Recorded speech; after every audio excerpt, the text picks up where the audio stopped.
highways, so it wasn't as far away as I thought. It still was like an hour and a half away, but I wanted to go to see an Alamo Drafthouse for the first time, and it's the best theater I've ever been in. I mean, like, you walk in and it's a bar and a movie rental place. Not only Blu-rays, but VHSs. You can rent VHSs. Damn, I think you stepped into a time machine. I'm telling you, literally, there's like, they have like these places you can sit and drink, of course, and there's like these pillars, but they're not pillars. They're like big VHSs. Damn. Like bigger than people VHSs. And it's awesome. Like statues. And it's like a big. Then there's like all these canvas artwork of like old movies and cult films, and like they really support. And there's Criterion Collection for sale in there. Damn. Yeah. That place sounds like Nirvana. It's heaven. Yeah, it's heaven. But I will say, as awesome as it was, of course, the people that I sat beside found a way to annoy me, of course, even though they didn't talk. There was no cell phone usage, but they were just still annoying because people suck. The woman to my left breathed louder. She must have been a smoker. She was like, I was like, what the fuck? Get her some oxygen, please. And then the guy to my right was like an older black gentleman, and he laughed at everything. It's not a comedy. It's the movie's Destroyer. It was basically a film noir, and it was like really like crazy. And he was laughing at stuff, and I'm like, what are you laughing at? Yeah, I've been in theaters with people like that. They take you out of the experience sometimes. And was it assigned seating? Was it reserved seating, or was it like? Yeah, it's reserved seating. I couldn't get up and move. Yeah, I was gonna say, but I think it was sold out anyway. Oh, the screening was sold out. I mean, it wasn't a huge theater. Okay. But yeah, I don't have any of them up here, so I'm insanely jealous of just you having that experience. Well, this one just got put in, I think, a year ago. So they're expanding slowly to, I guess, certain markets where they think that because it's a smaller chain of movie theaters, but right. It's awesome. The experience is great, but I guess getting into what we're doing today is we're finally getting to our top 10s or our favorite films from last year, 2018. Yeah, and we are stepping out of the Cinema Discovery Project time machine, or Discovery Mobile, and we're heading into more modern times, literally last year. But you can still discover some stuff here. True. You might not have heard of some of the movies that we were talking True, about. But most of our episodes, we take people back on a journey through time and space. We're like the Indiana Jones, or like the, Back to the Future, Doc Brown. Right. We're like the Doc Browns of movie watching, I guess. I don't know. All right. But joining us today, we got a friend of ours who we've done some collaboration in the past with. He's a critic. He does a lot of his own film writing. He does a lot of podcasting. He does some trivia stuff on YouTube and stuff. His name is Mr. Dan Scap Allen. How you doing, Dan?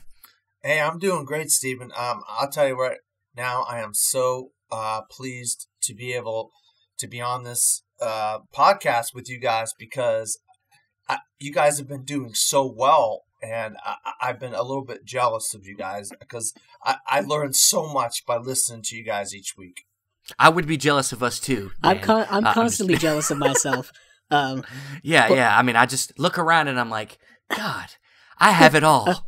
A little backstory for the people out there who aren't aware. This is kind of the original band getting back together for like a reunion tour. Or a special. It's not necessarily. I wouldn't say it's the Beatles, but maybe like Cream. Pretty close. If Cream got back together with Eric Clapton and Jack Bruce and whoever the drummer was, I don't remember. But if they came back together, this is what this would be. Well, yeah. I appreciate you guys saying that. I do. We did have a lot of good times talking about movies, doing lists. And you guys turned me on to so many movies. I know I watch a lot of movies and write about a lot, but I still learn about movies I never even heard of because of the Cinema Discovery Project and you guys. So I just want to give you that credit. I appreciate it, Dan, man. We love talking movies, and it'll be fun here to jump into our favorite films of the year. What we're gonna do is we're gonna kind of go three at a time, and if there's something that we have in common, we're gonna. I guess if you've seen the show Top 10, the Top 10 show, they do something called punting. We're gonna do the same thing. If somebody's got similarity in their list, we're gonna wait and talk about it in full until we get to the next person. And the reason why we do that is to cut down on time and repetition and stuff like that, because it's better if we all talk about the same movie all at once, or two of us talk about the same movie or something like that, instead of us all like, taking each time to rehash things and whatnot.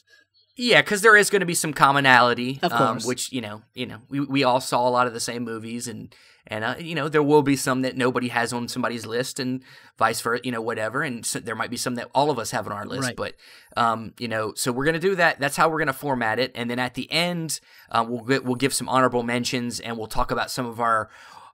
Some of what we think are the worst films of the year, disappointing films of the year. Well, that'll be kind of quick, right. But yeah, let's get it started. And I think, being that he's our guest, we will start with Dan Skip Allen here. What is your number 10? My number 10 is a film called The Favorite from Yorgos Lanthimos. Right. Ooh, right. And I have The Favorite at my number 8 this year. Ooh, so Dan and I are pretty close in numbering when it comes to these. So we will wait until. Yeah, I don't have it on my list, so we'll okay. wait until later. We'll wait until later to get to that. We'll get to number 8. We'll talk about that. So, what is your number 9, Dan? My number 9, I switched it today, but my number 9 is Vice. Vice. Directed by Adam McKay and starring Christian Bale, Amy Adams, Sam Rockwell, and Steve Carell. It's about Dick Cheney and his wife Lynn Cheney, and also you have what's his face who did all the Medea movies. He plays Colin Powell. Tyler Perry. Tyler Perry. Yeah, Tyler Perry. Tyler Perry did the Medea movies. He plays Colin Powell. Steve Carell plays Donald Rumsfeld, and of course Sam Rockwell portrays W. What we call, we're kind of close, W and I, so I call him W.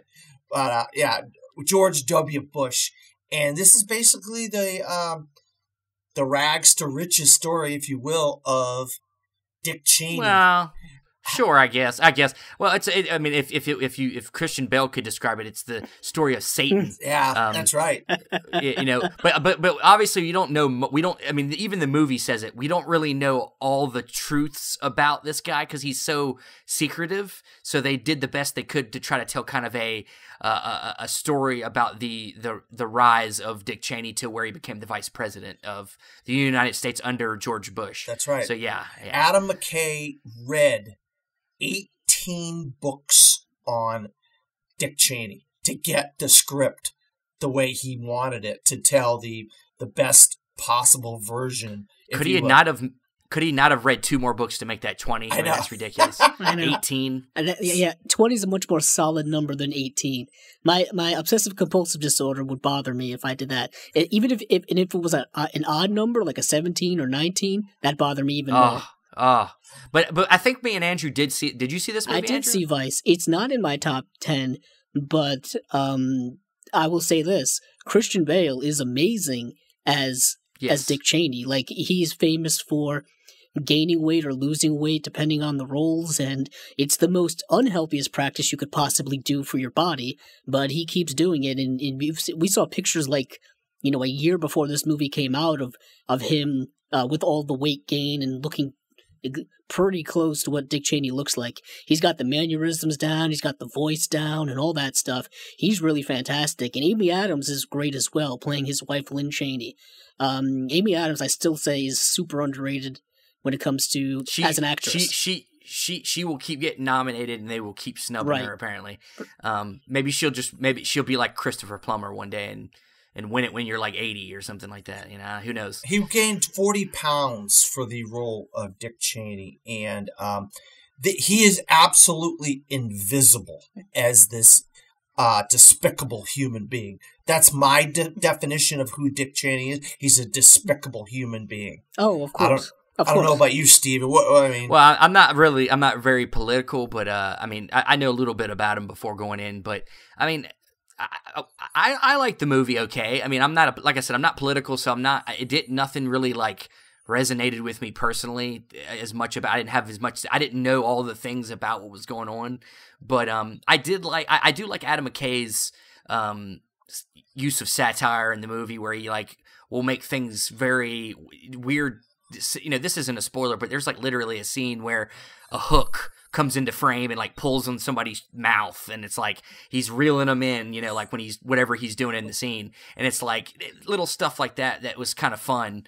But you know, I will say I did like it more than The Big Short, and I'm not as much of a fan of that movie as I know you guys are. Right. I know you guys both love The Big Short. Yeah, I'm the opposite in that regard, where I like The Big Short a little more. Like Steven said, the film has a lot of interesting filmmaking techniques, fourth wall breaking, narration, mixed of, you know, comedy and drama and satire. So I would say that Steve Carell had some of the best jokes in the movie as Donald Rumsfeld. I don't think he's probably the most underrated in the movie, honestly. Yeah. But that's a good one. It's definitely an honorable mention for me also. But Dan, go ahead and tell us your number 8. My number 8 is 8th grade. Eighth man. grade. Well, I think you're gonna have to. We're gonna have to wait on that one. Let's just say it's much higher on my list, so it's there. It's much higher on my list All too. Right. So yeah, let's Andrew, go ahead. Let's start with your number 10 My number 10 is documentary. Shocker. Won't You Be My Neighbor? The documentary about Mr. Rogers. Does anyone else have it on their list? Steven? I don't. I do. I have it at number 7. Oh, okay. Okay. We'll move on then. We will wait. My number 9 is A Quiet Place. Ooh, nice one. Anybody rolling with that? Do not have that one on my list. Dan? No, I have that in my honorable mentions. Okay, so I guess I can spiel about it. Do it. This was a film that came out much earlier in the year and kind of supplanted itself in my top 10 and has lasted all the way to the end. This is the movie that is directed by John Krasinski. I believe this. Can't say if this is his first film that he's directed. I think it's his second film. I want to say he directed one that no one really knows about from a few years ago. It was like a romantic comedy type movie. His first I think he did it while he was still on The Office, which he's famously from. This film also stars him as well as his real-life wife, Emily Blunt. And it's a post-apocalyptic alien invasion type movie, but it's very low-key. Basically, you can't make any sound or these creatures will immediately detect it and come and kill you. That's basically the premise of the movie. But there's so much more depth than that. The world I wish I lived in. Yeah, there's so much more depth than that. It's a movie that sustains its tension throughout the film. Great sequences of suspense where, you know, you're stepping on a branch or a toy goes off or something happens where it's like you as an audience member like are almost not talking so that the characters don't make any sound. I think it's a really well directed movie from John Krasinski, especially with a premise that is so low key. It only focuses on this one family in this one area trying to survive.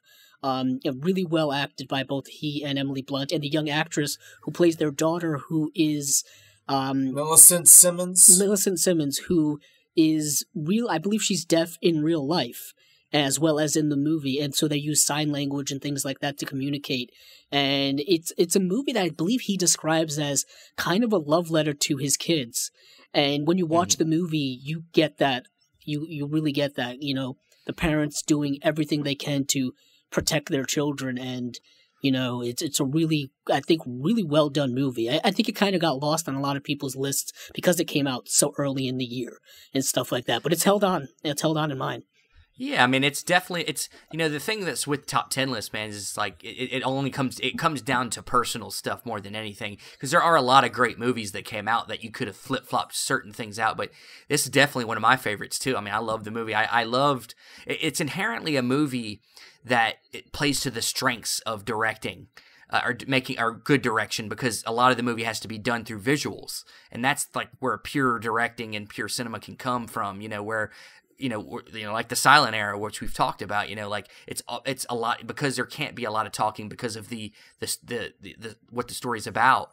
They had to do a lot of things through just visuals, right. And that stuff worked really well. And it takes somebody that knows cinema, you know, to be able to do that, you know, and I think that's something that's a good sign for John Krasinski's career moving forward, I think. But yeah, I mean, I think the acting's solid. I think I think Emily Blunt is just amazing in the movie. But yeah, I mean, Dan, any thoughts on Quiet Place? Yeah, I'll tell you right now. When you first sit down for A Quiet Place, you don't expect what happens at the very beginning of this movie, and it came out in April, so I don't really want to spoil it, but pretty much everybody has seen this film. There is a tragedy right at the beginning of this movie, and you're completely shocked by this tragedy that happens right at the beginning. You're like, what the heck just happened? Then towards the end, something that's the most noisy, loudest thing you can imagine, and they cannot make a sound or they will be alien chowder. And it's so amazing, the sound and editing in this film. You don't really talk about sound editing that much, but this film, or sound mixing or whatever, this film really brings it to the nth degree. Sound mixing and sound editing and all that. Those are Oscar categories that you don't really hear. This movie did a great job with those. And I thought that... Definitely. Yeah. Yeah, most definitely. All right, well, now we're down to number 7 for Andrew. What you got? It's at my number 8. Oh, I'm sorry, 8. Yeah, That's my number meant, 8 is Dan's number 10, yes. The Favorite. Or I believe it was his number 10. I kind of forget what happened 5 minutes ago. It is. I got you. And so this is, of course, directed by Yorgos Lanthimos, who is famous for doing very odd movies. Dogtooth, The Lobster, Killing of a Sacred Deer. And this movie is also a little bit weird, but I would say this, it's probably his most accessible movie out of all of the movies that he's made so far. It stars a really, really good cast. Olivia Colman, who was probably going to win the Oscar. Rachel Weisz is in it, an all-time kind of favorite of mine. Emma Stone's in it as well. I believe Nicholas Hoult is in the movie as well. He has a great small role. But this movie is a period piece. It's set during the reign of Queen Anne in the 18th century. So we're talking 1700s. This was before King George III and American Revolution and all that stuff. It's much earlier on in that century. I believe it's like 1705, 1709, somewhere around there. Anywho, she's an older monarch and she's kind of living in this, country chateau, and her mind isn't quite right. And Rachel Weisz is her longtime friend and now her caretaker. And what happens is Emma Stone is Queen Anne's cousin, and she comes to live, and she kind of upsets the order of things. So now there's like a power struggle between Rachel Weisz and Emma Stone, and it's a really well done drama, but it also a lot of comedy is in it as well. Physical comedy, period type comedy, where they're kind of making fun of the pompousness of the time, or the just the way people acted at the time, and it's really, really funny if you're familiar with that time historically. Yorgos Lanthimos also has a great way of shooting this movie, switching angles, getting very odd angles. Sometimes he would go from like a wide angle to like a fisheye lens and things like that. Really, really fantastic. And I just really love his penchant for making these weird movies that you're really not expected to see. And the film is just filled with themes. Like there's a kind of an underlying homosexuality, lesbian type theme throughout the movie as well. There's this, sexual stuff like that, and there's power struggles and things like that. It's really a fantastic movie, extremely well acted. And the screenplay itself, when it came to the dialogue, I thought was really sharp, really well done. So I really, really enjoyed it. So that's why I ended up at my number 8. Yeah, and Dan also, so go ahead, yeah, Dan. You've seen spiel it. about it, yeah. Yeah, well, it's not on my list, so. Yeah, well, Andrew said a lot. I'll tell you what, the cast: Olivia Colman, Emma Stone, and Rachel Weisz are all incredible. If they don't get nominated for Academy Awards, it's a travesty. I mean, all three of them really deserve. I think, my 5th spot on director has changed over the last couple months, and I got Yorgos Lanthimos in there at the 5th slot as far as getting nominated for Best Director. I think this is his best film he's directed.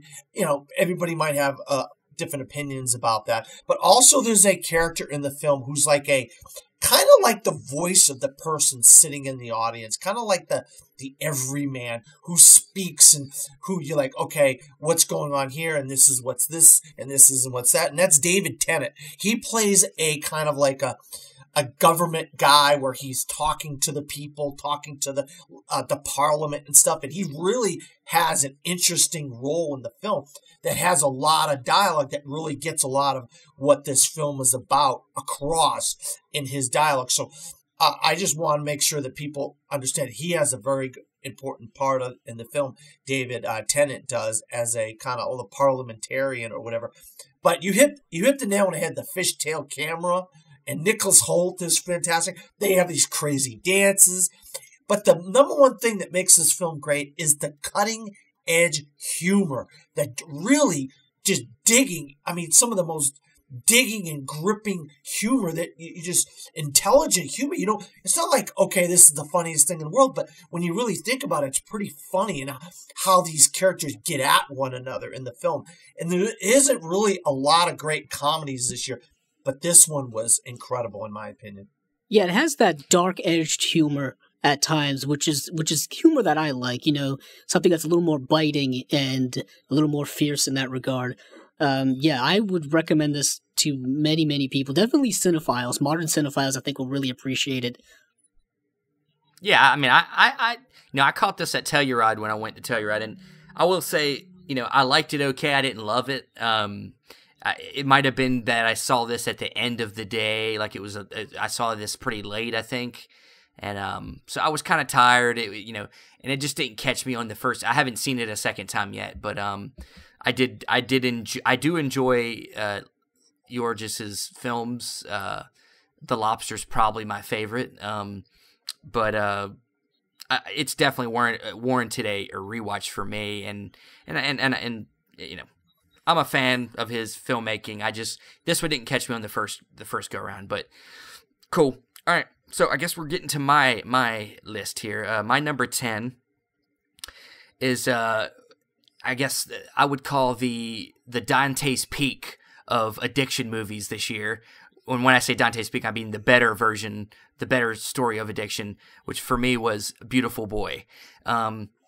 Beautiful Boy is by, I think, a relatively new... I mean, I haven't seen any of his other films, but Felix von... I can't even say his last name. I'm not even going to try. Groningen. And this stars Timothy Chalamet and Steve Carell and some others. I think Amy Ryan's in there. You got an Office reunion there. And this is a film that very much chronicles basically a story of addiction. You have Timothy Chalamet plays Steve Carell's son, and it doesn't really get, I would say, too deep into the origins of where it starts necessarily, but you kind of get dropped into this situation, and he gets well for a while, and then you get to see the moments where things kind of push him back into the life, and it goes back and forth, and it shows how something like this is not something that can just be fixed. And I think that that's why I loved this story. The performances are fantastic. I don't think they're getting a lot of love at the award season. I mean, I think Timothy Chalamet's getting a little bit of love, but Steve Carell's basically not getting anything for this movie. And I think he's really good as playing this father who just seems to not understand that, sometimes you can't fix things, and sometimes you got to be there for somebody, and that's kind of his role in the. It's based on a book, and these are two different books, and they're from each point of view, and they kind of mesh it together for this movie, and I just think it's a very interesting and kind of sometimes experimental. The way the movie unfolds is kind of non-linear, and you don't really know when things are going on sometimes, and it's kind of a fluid, a flowy movie. But I really enjoyed it. Got sucked into the story and the characters, and I really liked it. You guys check this out? Yeah, I really liked Beautiful Boy, but I didn't like it enough where I thought it should be in my top 25 or 30 films, because I actually like Ben is Back better, and I thought Julia Roberts. Man, it goes way down to your 30s. Yeah, Wow, I thought Julia Roberts was better than. I thought Julia Roberts was better than Stephen Carell as a parent dealing with a son's addiction. And that's what you mean by the Dante peak of because I think Ben is back as the volcano. Oh boy! But I did like Ben is back. I did like that film though. Yeah. I also like Volcano. Oh So, God! even though it's not as good as Dante's Peak, but it's okay. Yeah, I have Beautiful Boy at my 25 spot, so it's made top 25. You guys are crazy. I'll say this: Timothy Chalamet is amazing in the movie. He's nomination, I think, in hand. I think it's a 2-horse race for Best Supporting Actor with Mahershala Ali. But we're going to talk Oscars much later on when we get closer to the date. But I think he's really good in the movie. Steve Carell is really good, kind of underrated. The movie for me is a little disjointed when it comes to the way it's structured and things like that. That's why it didn't rise as high for me. But it's still a powerful story of addiction and how there really is there's no quick cure for that. There's no easy cure for that, and it's kind of sustainable. I mean, people will tell you that have an addiction that it's kind of your life now. I mean, once you're addicted to something, you kind of never leaves you, and you have to always kind of, keep up with it. You always have to kind of check yourself. I just feel like there's been other addiction movies that have done it better. That's just my opinion. Well, that's great for all time, but this is this year we're talking about here, and I think the two this of course, yeah, there's a lot of great addiction movies, but I think, or like Requiem for a Dream or something like, great, yeah. I think that this was just a little bit more of a personal version of that. I haven't seen, at least in a while. I liked it. You guys can go screw yourselves. Whatever, your lists don't matter. No, I'm just kidding. All right, so my number 9 is another one that I kind of decided to bring into my list because, at first it wasn't in my list, and then I was like, you know what? I remember when I first saw this movie, it really took me by. It made me question. It stuck with me for a long time, and that is Sorry to Bother You. Boots Riley is his first film. It's hard to describe this movie. It is a acid trip of a movie. You got black people doing white voices, and you got I don't want to give her any spoilers if you haven't seen it, but basically it's a movie about how big corporations take advantage of the people and turn us into basically slaves. Where it's got a lot of themes running into it. It's got a lot of heavy subjects, and it's also one of the funniest movies of the year. I really enjoyed. I'm blanking on the lead actor, Lakeith Stanfield. Yeah, he is amazing in this movie. I think he's hilarious. You also have, is it Tessa Thompson? Yep. In the movie, and she's really good. And you also have like Steven Yeun's in there for a little. He's got a small role. To me, it's just a very unique film, a very visually colorful, and just it's not boring. This movie, you will not get bored watching this movie, and it's one I've actually watched I think 3 times. I own it, and it's just. I think the most unique movie of the year, and for just that, I had to put it on my list because I think it's just so unique. And Armie Hammer too. Number. Yeah, Armie Hammer plays this the leader of the owner of this corporation, and he's got a small role, and he's hilarious. And it's just hard to talk about this movie without spoiling stuff. But it's super unique. Yeah.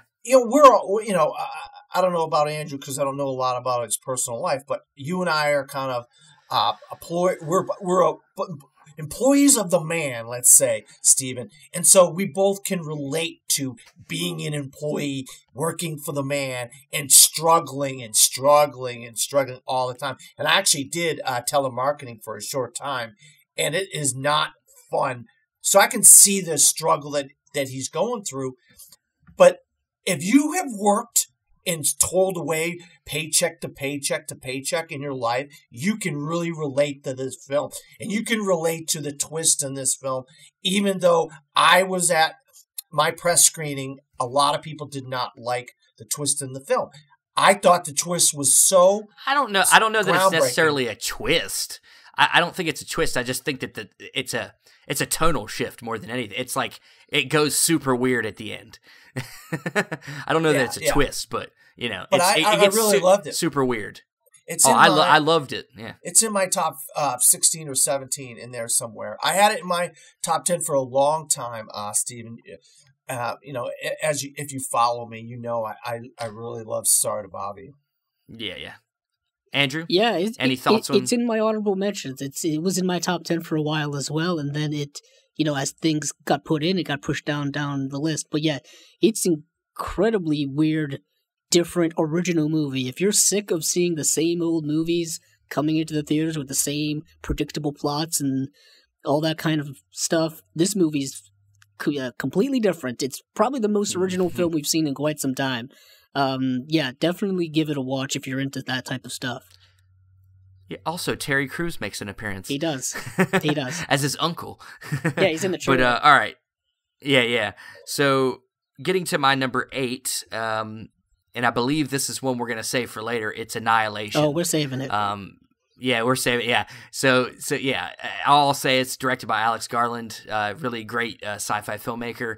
So yeah, we'll leave that one for later, and now we'll go back to Dan, where we're at his number 7. And my number 7 was Andrew's, I believe, number 9 or 10? Andrew, Won't You Be My Neighbor? His number 10. His number 10. Yeah. Won't You Be My Neighbor? It's a documentary about Fred Rogers and about his toiling away at trying to make a children's TV show on public broadcasting system, PBS. He had to go to the government and get money and show the government why his show was important. And when he did, it was like groundbreaking judicial hearing about it. And the guy was like, yeah, you're going to get the money. And it was but it's more about educating youth, educating America, that people can be good, that we all have inherent good inside of us. And this man is going to show how good he can be and how he can educate children, whether it be black people swimming in a pool or about war or whatever. I thought this documentary was so incredible. I cannot wait for the movie next year starring Tom Hanks. It's like November it comes out. It seems like so long right now for that documentary, for the linear movie to come out. But I absolutely love this documentary. And I want to just say this at the top here. What a great year for documentaries all the way around. I mean, I didn't watch a lot of documentaries going into this year, but this year I made a point to watch more. And I saw so many amazing documentaries this year.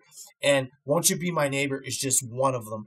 And I know Andrew wants to talk about this as well. So go ahead, Andrew. I do. I saw this in the theater when it came out, and it was one of the films that elicited a very emotional response from me, tearing up and borderline crying and stuff like that. And when the movie ended, the whole place, dead silent, and just walked out as if it was like a funeral, like that type of honorary, moment of wow, this is just dumbfoundingly, appropriate. That, or they were so moved, moved, or they were so guilty that they suck. Yeah. Because Fred Rogers was so awesome. This movie can and perhaps has made people want to be better. Personally, make them want to be better people, make them want to be more positive in life.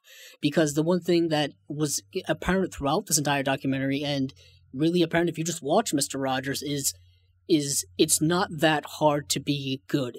It's just a matter of wanting to do it and having a commitment to do it.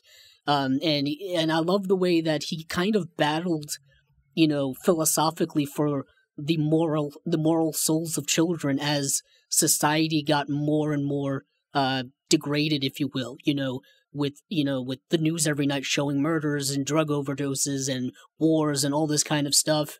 And he wanted to educate children about that, but he didn't want to fracture their innocence or anything like that. He was really one of a kind.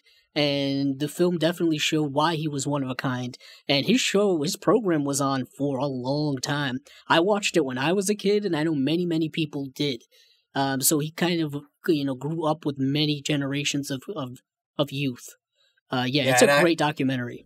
I was one of them. I mean, I watched it in reruns repetitively as a kid. The director is Morgan Neville. This Yes. is only one of 2 documentaries he had out this year. The other is about one of Andrew's favorite directors, Orson Welles. Yes. He did They'll Love Me When I'm Dead, which is an accompanying documentary to Orson Welles' finally finished movie, The Other Side of the Wind, on Netflix. So check that out if you're interested. And it's we won't get into that, but I'll just say that it's good to watch. He's a good documentarian. He's put out a lot of documentaries, and I'll definitely check out a lot of his stuff. He produced 20 Feet from Stardom, which I believe won an Oscar a few years ago. Yes, it did. So yeah, he's definitely one to look out for. Yeah, I checked this one out, and I loved it too. I mean, I wasn't much of a Fred Rogers watcher. You know, growing up, I didn't watch the show, but I was more of a Sesame Street or Muppets or whatever. You know, the other stuff, Batman. Right.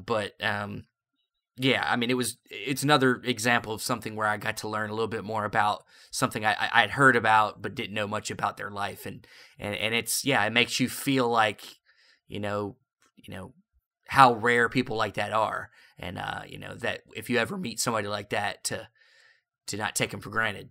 But yeah, great documentary. I it's in my honorable mentions. So all right, so let's move on. My number 6. My number 6, I already prefaced it with a great year of documentaries. RBG is another phenomenal documentary. I just wanted to bring that in there. But my number 6 is 3 Identical Strangers, directed by Tim Wurtle. And it's a story about these 3 boys that were separated at birth, and they were triplets, and they were sent to 3 different families. And the story, the first 20 minutes or so is about them meeting up, and the story that it causes. They end up on the Donahue show. If you don't know who Donahue is a talk show host before Oprah back in the early 80s, and they were in a movie with Madonna and so forth. But then the story gets really crazy, and it's a story out of a science fiction or I don't know, maybe something on the lines of Frankenstein or something like that, where you're dealing with crazy doctors and stuff like that, and you just don't know what the heck. You cannot believe what is going on, and this is an absolute true story about these 3 brothers, and I could not believe how incredible this movie was, and I absolutely love it. And I think it's the best documentary of the year. I think it's one of the best movies of the year, let alone documentary. And it's sad that documentaries don't get added into the Academy Award Best Picture race, because I think this would have a legitimate shot at making the 10. That's just another whole story besides. But I absolutely love 3 Identical Strangers. I can't say enough about it. What about you guys? Yeah, I watched this. I rented it on Amazon a few weeks ago, and yeah, it's a very interesting story. I didn't, I don't know. For some reason, I can't. I have a hard. I lean more towards narrative films, so I have a hard time putting documentaries in my top lists. But I mean, it's probably my favorite documentary I saw this year. It's very interesting. It's very much about nature versus nurture and all that kind of stuff like that. Is it in our genes to act a certain way or to be a certain way, or does it have to do with, are we influenced by others? Is it more about the influence of others? So it's a very interesting psychological documentary. I didn't see it, so I can't comment on it. Come on, Andrew. Come on, man. Wow. All right. Well, I'm surprised. Awesome. Well, I'm kind of surprised at that. Well, you know what, Dan? We're not you. We can't see every damn movie that's out there. I'll be honest. I couldn't find it, and then until Stephen. My number 5. Said. Yeah. All right, Dan. Go on. My number 5 is a film that is a 4th remake of a film. It came out in the 70s. Wonder what that could be. Wow. It came out in the 70s, in the 50s. I think it's the 50s, or was it the 40s? I can't remember. The 50s, the 70s, and then there was a kind of remake. They call it a remake, but it was kind of like a honorable mention kind of thing. Like they were going for a remake, but it wasn't really a remake. I don't know what you call it, but it's called A Star Is Born, and it's direct. I didn't know what you're. I did not know what you were talking about until you just said it. Dan. Yeah, I'll say this. What Dan was trying to say is there was one in the 30s, the 50s, and the 70s, and then there have been a bunch of other movies that have copied the same exact plot line, but just didn't have the same name. Essentially, Okay, Yeah. basically what Andrew just said. So it stars Bradley Cooper and Lady Gaga and Sam Elliott, and it also has Andrew Dice Clay in it. It has Dave Chappelle in it, and it's directed by Bradley Cooper. It's his directorial debut. This film is about finding somebody that has a talent and trying to bring the talent to light, and also it's about another form of addiction, alcohol addiction, which I can relate to. I have a alcoholic family. Alcoholism runs in my family, so I can really relate to the Bradley Cooper character in this film. But the Lady Gaga character is fantastic. She sings. Okay. She sings her own songs. They wrote this. Well, I'm gonna go ahead and stop you there because it might be on somebody's list coming up. So let's not get too far. Okay. I'll say this: it's not on my list. Oh man, Dan, you just messed up the surprise. Oh, okay. Well, because Steven, is it on your list? That's what I want to ask. It's on my list. Okay. It's on my I list. apologize. No. It's my fault. I should have stopped Steven's you earlier. supposed to be. I'm supposed to be stopping He's people. supposed to be the referee here. I had a mind freeze for a second. So hold that Lady Gaga thought while you hold that Lady Gaga thought. Okay. And then now we go back to Andrew, who is at his number 7. My number 7 is Cold War. Oh, stop you right there. Let me stop you right there. I'm gonna put the red sign up right there. I'm gonna throw the red card on the field, whatever sports reference you want to use. A flag. And I'm gonna stop you there, and I want you to move on to your number 6. Okay, moving on to number 6. My number 6 is Blind Spotting. Bam! I'm gonna have to stop you again. Oh my goodness! Skadam! Steven is the goalie today. And my number 5 is Black Klansman. Oh, I'm gonna have to stop you there. Oh, bam! Skabam! Bam! Getting stopped left and right. My goodness. Excuse you. Hell, that was the shortest. That's the shortest round we've had. We just jumped up we just dropped the running time on this podcast down about 20 minutes. That's why we do it this way. All right, so we're gonna move on to my number 7, and my number 7 is a movie I just recently saw, and it was amazing. And it was called Burning. Okay. I know Andrew saw this also. Yeah, but it's not on my list. Did you see it, Dan? Yes, I did. Yes, you did. Did you like it? I liked it. I'm still have questions about it, but I did like it. Okay. So this is a Korean film. It is directed by a man named Chang Dong Lee, and I've never heard of anything he's done until now. But I'll say I'm going to pay attention to this guy because this movie was amazing.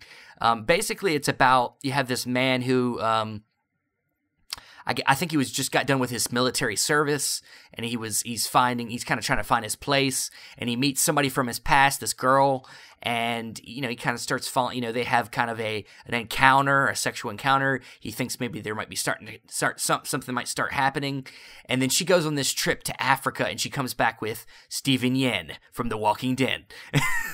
And he's kind of this, Great Gatsby type. He's really rich, but we don't really know what he does for a living. He's kind of got a mystery to him. And so, yeah, I don't want to give it away. I don't want to say any more, but this movie to me, not only is it directed beautifully, but it just has such a almost Hitchcockian vibe to it at points. It very, especially when the thing happens in the movie and you have to, I guess it's not a mystery. I think it's in the trailer, but the girl goes missing and you don't know where she is.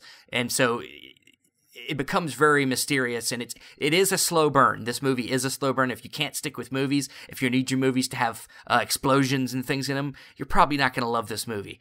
But to me, the acting is very subtle. Steven Yeun, I'm ready to see more Steven Yeun in some more dramatic roles, because he's very, very kind of sleazy in this movie. He's very smarmy, and I just can't say anything about it, but it's fantastic. And yeah. Yeah, well, the thing is, Steven, I think it's more like Rear Window in a lot of ways, without the closure of being in like a small little neighborhood like that. If you really think about Rear Window, Alfred Hitchcock's Rear Window, this is very similar to it. The cat is the big thing that I thought was interesting in the movie. It's like, go ahead.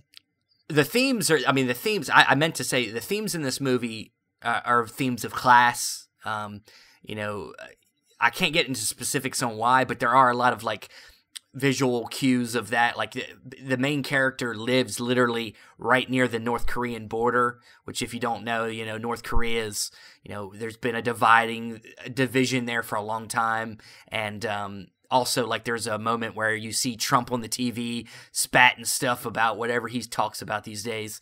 And so there's an obvious, like, political message there, social message there. And then there's other things, but I can't talk about it because it would give away stuff. But it's very much about the class disparity, and it's great. I mean, I know you've seen it too, Andrew. What did you? Yeah, I've seen it. Some of your thoughts? I watched it last night. That's how recent it is in my brain. Wow. It's a movie that, like Steven said, it's a pun intended or unintended, whatever. It's a slow burn. The movie is 2.5 hours long. It's not it's not a fast-paced movie. It's a thriller, but it's a slow-moving thriller. And like Steven said, it is about, classism, but it does have a very Hitchcockian vibe. I'll say it also has a very David Lynchian vibe. There's a surreal quality about that movie. In terms of like hidden mystery and things like that, and things aren't what they appear to be, or they appear to be. You know what I mean? It can be kind of existential at times. Definitely for our main protagonist, who is going through a psychological journey throughout this movie, and like you said, that Great Gatsby aspect to the movie, I think, is great, because we don't get enough Great Gatsby references in movies nowadays anyways.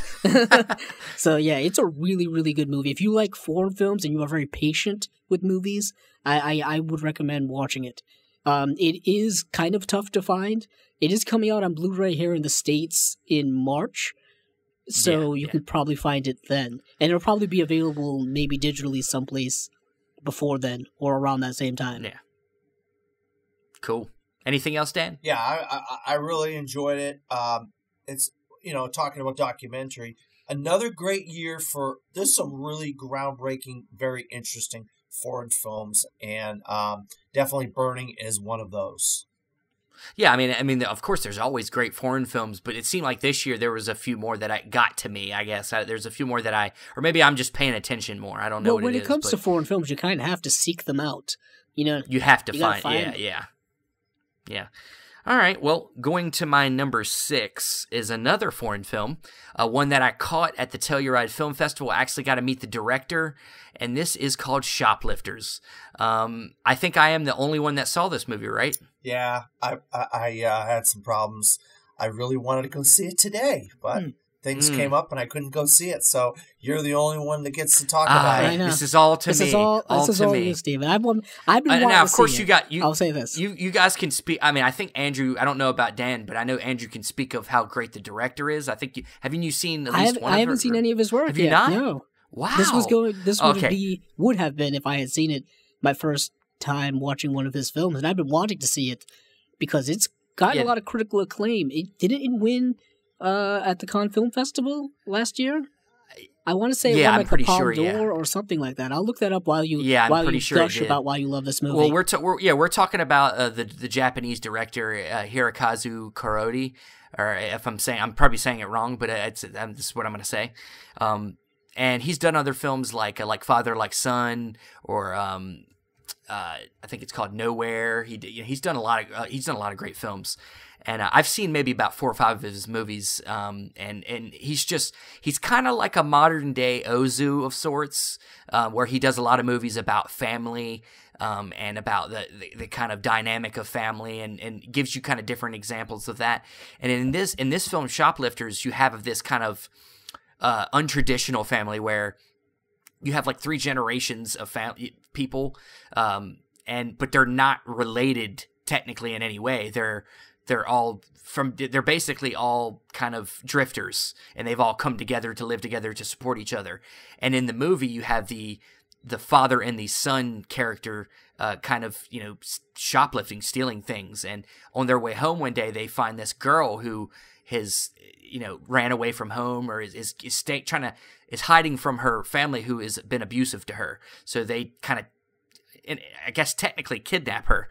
Not really. She comes with them, of course, but they take her in, they look after her, and through that you get all these different dynamics of all the characters and who they are and their morals, and it's just a fantastic humanistic film. I haven't seen it since I saw it, Telluride, so I can't tell you all the great aspects of it that I could back then, but it's just a very engrossing movie, and you come to love all these characters, and by the end of the movie, you don't want it to end. You just really don't want it to end, and you wish you could help these people. And it's a magnificent film. Go see it if you can go. I know it's starting to come out in the theaters a little bit more now, and I think it's making its way to Blu-ray. I think in March also. Yeah, I think towards the end of March, maybe like second to last or last release day in March. And if you care, if anything, I mean, I know Rotten Tomatoes isn't the end all be all, but it does have a 99% on Rotten Tomatoes, so it's gotten a lot of critical acclaim. There's always one person who does that. Who's like, it was one guy. It was probably Dan. It was Dan, right? Dan, are you certified on Rotten Tomatoes? Are you probably Roger Moore, local film there's always from Orlando, somebody. More than like it. Yeah. He's not. He likes to bash films sometimes. Yeah, and it did win the Palme d'Or at the Cannes Film Festival last year, which is their highest honor. It's basically their Best Picture equivalent. So I was right when I said that. Yay me. Yeah, awesome. Good job. I remember man. Alicia Malone talking about it and how much she absolutely loved it. So I knew it was on my radar. It's just this is the first it came to my area, and I had some problems, transportation problems, and I wasn't able to get to the theater to go see it today. I feel bad about that. Yeah, I feel free. I mean, all of us, I think, have got a couple movies we wish we could have seen. There's a few on my list. Yeah, Shoplifters is one of them. There's a few I just haven't gotten to now. I think it would have made your list, Andrew. Probably. No, we have similar tastes, and I think you probably would have put it on your list. You mentioned Ozu, and I get my radar sticks way up. Your little tingles go off. Yeah. But it's definitely a beautiful film, and it very much plays into he did a Q&A after the screening, and talked about how this kind of connected thematically with a couple of his other films, like Father Like Son, and a movie called, I can't remember what it was called, but basically movies about dysfunctional families or family dynamics, and it's beautiful, and I actually got a chance to shake his hand and thank him, and it was a great experience. I was glad I was able to see that movie there, and because he hadn't been in the country he hadn't been to Telluride in I think 10 years or something. It'd been a while, so yeah, fantastic film. And now we're going down to my number 5, which we stopped Dan in his tracks, and it's Star is Born. As Andrew said, he didn't have it on his list. It's my number 11, just outside the top 10. So he really liked it. He really liked it. I think we are all surprised at how great Bradley Cooper did directing this film. Yes. That was probably my biggest surprise, because I think I've always thought he's a pretty decent actor. But I will say his acting goes up a notch in this movie, because he's such a likable character, and also a very just an emotionally deep character in this movie. I love this movie, and the music, and it's just to me it's my favorite mainstream film of the year. Wow. So. I mean, I think a lot of people are starting to think of this film as a film. Okay, we've seen it 3 times. This is just another version of it. But I'll tell you what, it really hits on themes of family, the relationship between Bradley Cooper and Sam Elliott. That was big with me. The alcoholism was a huge thing with me. I really resonated with Bradley Cooper as far as that goes. And seeing Lady Gaga, I never saw her TV show that she was on, and so I didn't know what kind of actress she would be, but she took the makeup off, took the hair off, took all the crazy costumes off, and just really stripped away everything and really gave us a grounded performance. And then as the movie went on, Bradley Cooper had her elevate her character, and I thought that worked very well. That scene where he asks her to turn around, I know it's in the trailer and stuff, and she says, "Why? I just want to get another look at you." I can look at that. I could watch that scene over and over again. I thought that was such a phenomenal scene. And the drag queen scene where she's in the drag queen thing, and she's singing and stuff. I thought that was another great scene in the movie. Yeah, I think their chemistry is pretty off the charts. Yeah. I think that's the key of the movie, is their chemistry is really good. Their chemistry is fantastic, and she is really, really good for someone who is not a traditional actress. You know what I mean? She comes from the world of music and entertaining, and there is a certain, acting ability that you need to have to pull the stuff off to be an entertainer. But she was really good. The way she says it, her first love was acting. Right. So this is a lifelong dream for her, a passion, Yeah. if you will. Bradley Cooper's directing is really, really good for someone who is, I believe, making his first directorial debut. But he's learned from a lot of people I think he's worked with before. He's worked with Clint Eastwood a few times. Yeah. I'll say this is a better movie than Clint Eastwood's directed in quite some time. But he's also worked with other people like David O. Russell and people like that and whatnot. Yeah. I'll say this, what needs to be said is his acting in the movie is fantastic. What his character has to go through personally, mentally is really, really well shown in a very unique and very real way. Like Dan said, with battling alcoholism and also pills as well. He's got a drug problem too.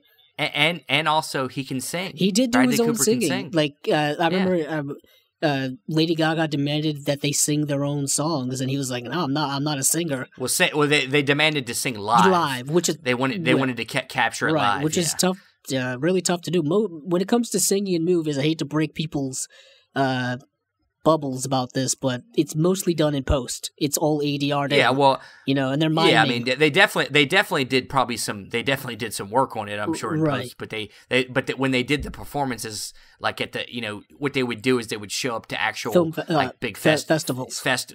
Yeah, and they would jump in and do a song, and they would record it, but you wouldn't be able to hear it out there in the crowd. They were recording it because they didn't want to give away the songs for the movie. It's they're powerfully well shot songs, great cinematography throughout the movie as well. And what I really like about this movie the most is that it does take a lot of stuff from the previous incarnations, specifically from the Barbra Streisand and Chris Christopherson one, which literally deals with an older, more established singer, and then someone who he's, a prodigy who he's helping out.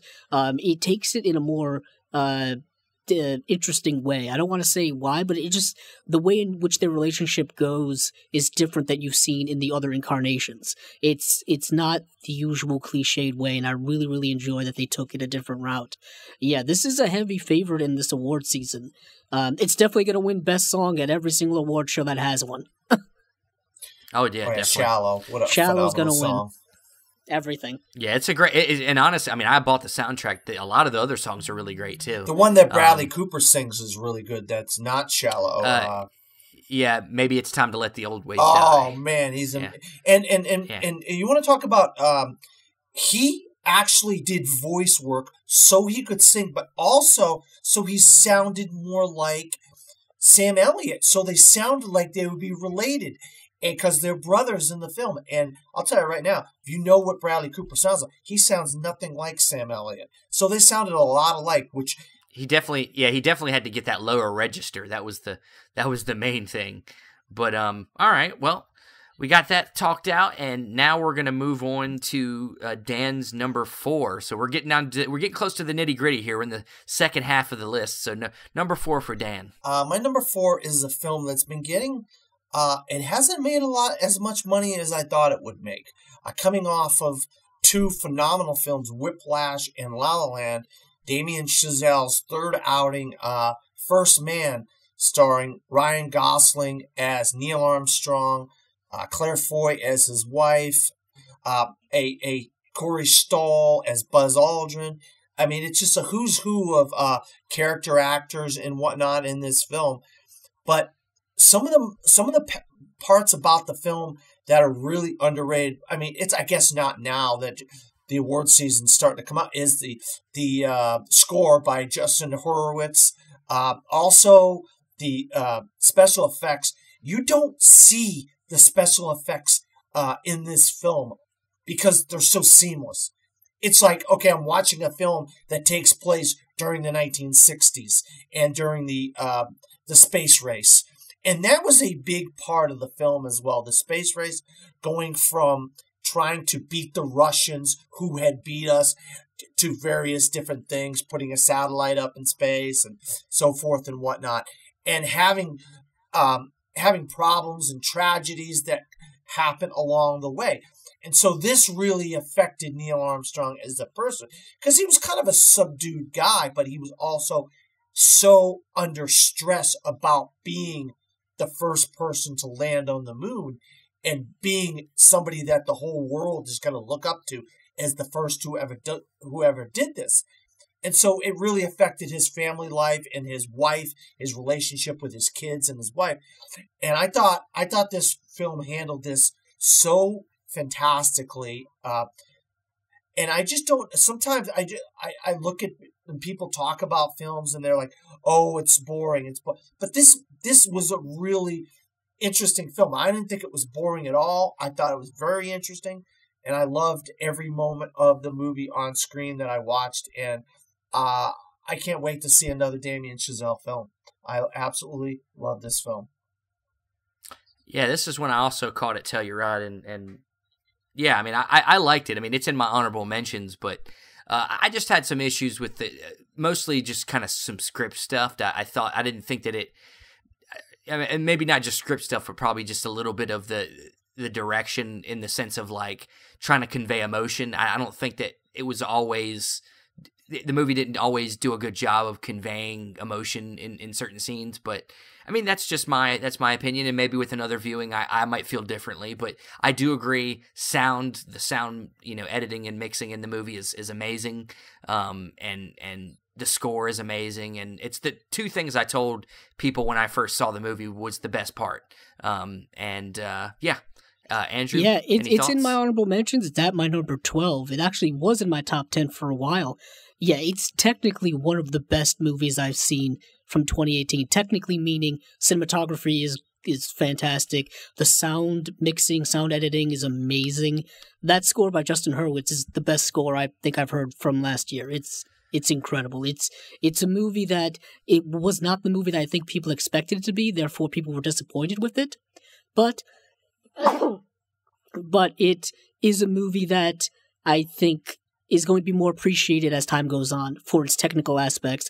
And I think the story itself is really grounded in reality for a movie that's literally about outer space, getting to the moon. Yeah. That whole moon sequence at the end of the movie, I think was just awe-inspiring to me. Just the way it was shot with the music and cinematography and just the majesty of it all, of the accomplishment of landing on the moon.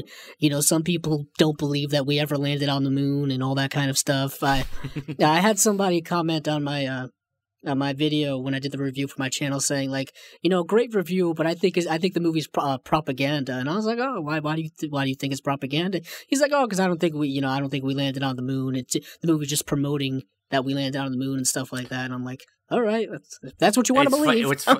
What's funny about that is you got a similar thing that happened, but it was a negative aspect. It was a negative part of the when the movie was came out and people were like criticizing it, they were saying how it didn't really show the American flag they that scene. They criticized it for not being, I guess, pro-American More propaganda patriotic. enough. And I'm like, the movie itself is the personal journey of Neil Armstrong. It's not about the space race specifically. It's not a documentary. It's about him, his emotional journey, getting through personal things, his relationship with his wife, who was portrayed by Claire Foy, who was fantastic in the movie. I think Gosling's amazing in the movie as well. I think he's an underrated actor.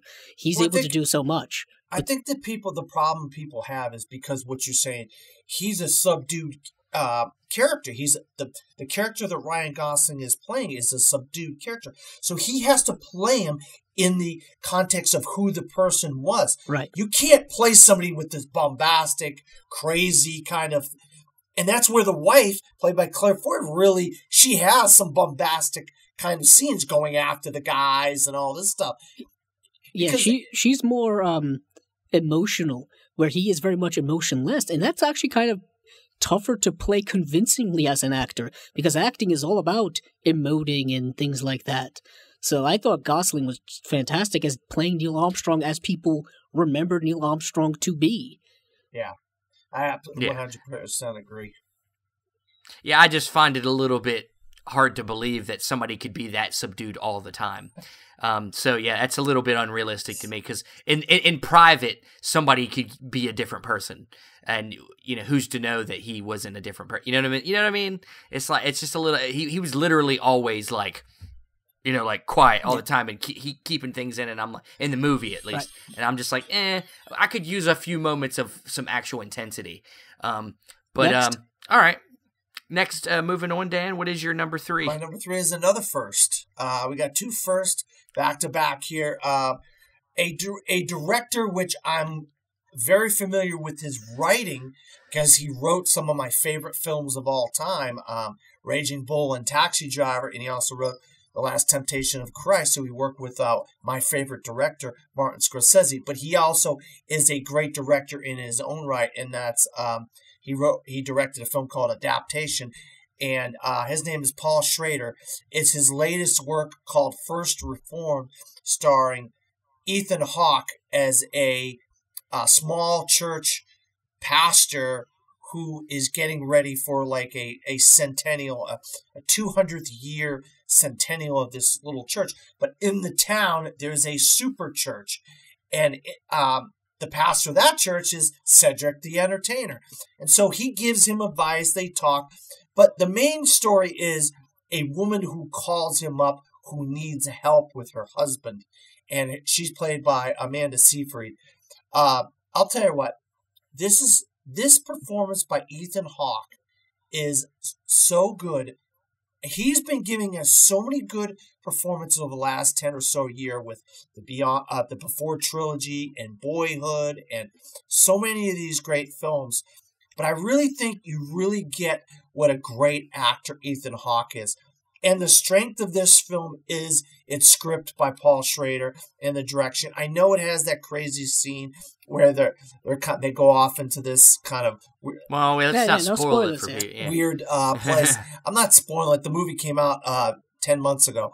It's on Blu-ray. Well, people say, but people say you're spoiling things when it's movies 5 years ago. It's not. Let's not be unrealistic to people's craziness. Yeah, no, you're right. So, I understand where you're coming, but yeah, there is a weird scene, and it's a little bit jarring. Yeah, it's a movie that is, like Dan says, it's good. It came out much early, like Dan just said, like months and early on this year, and the people were having that buzz about it, specifically for Ethan Hawke. Ethan Hawke is fantastic in this movie. He's kind of someone who's predominantly had his entire career play out in the indie movie realm. He never really does a lot of mainstream stuff, and this movie is very much an indie movie, even though it does have Paul Schrader, who has, played in the mainstream field before.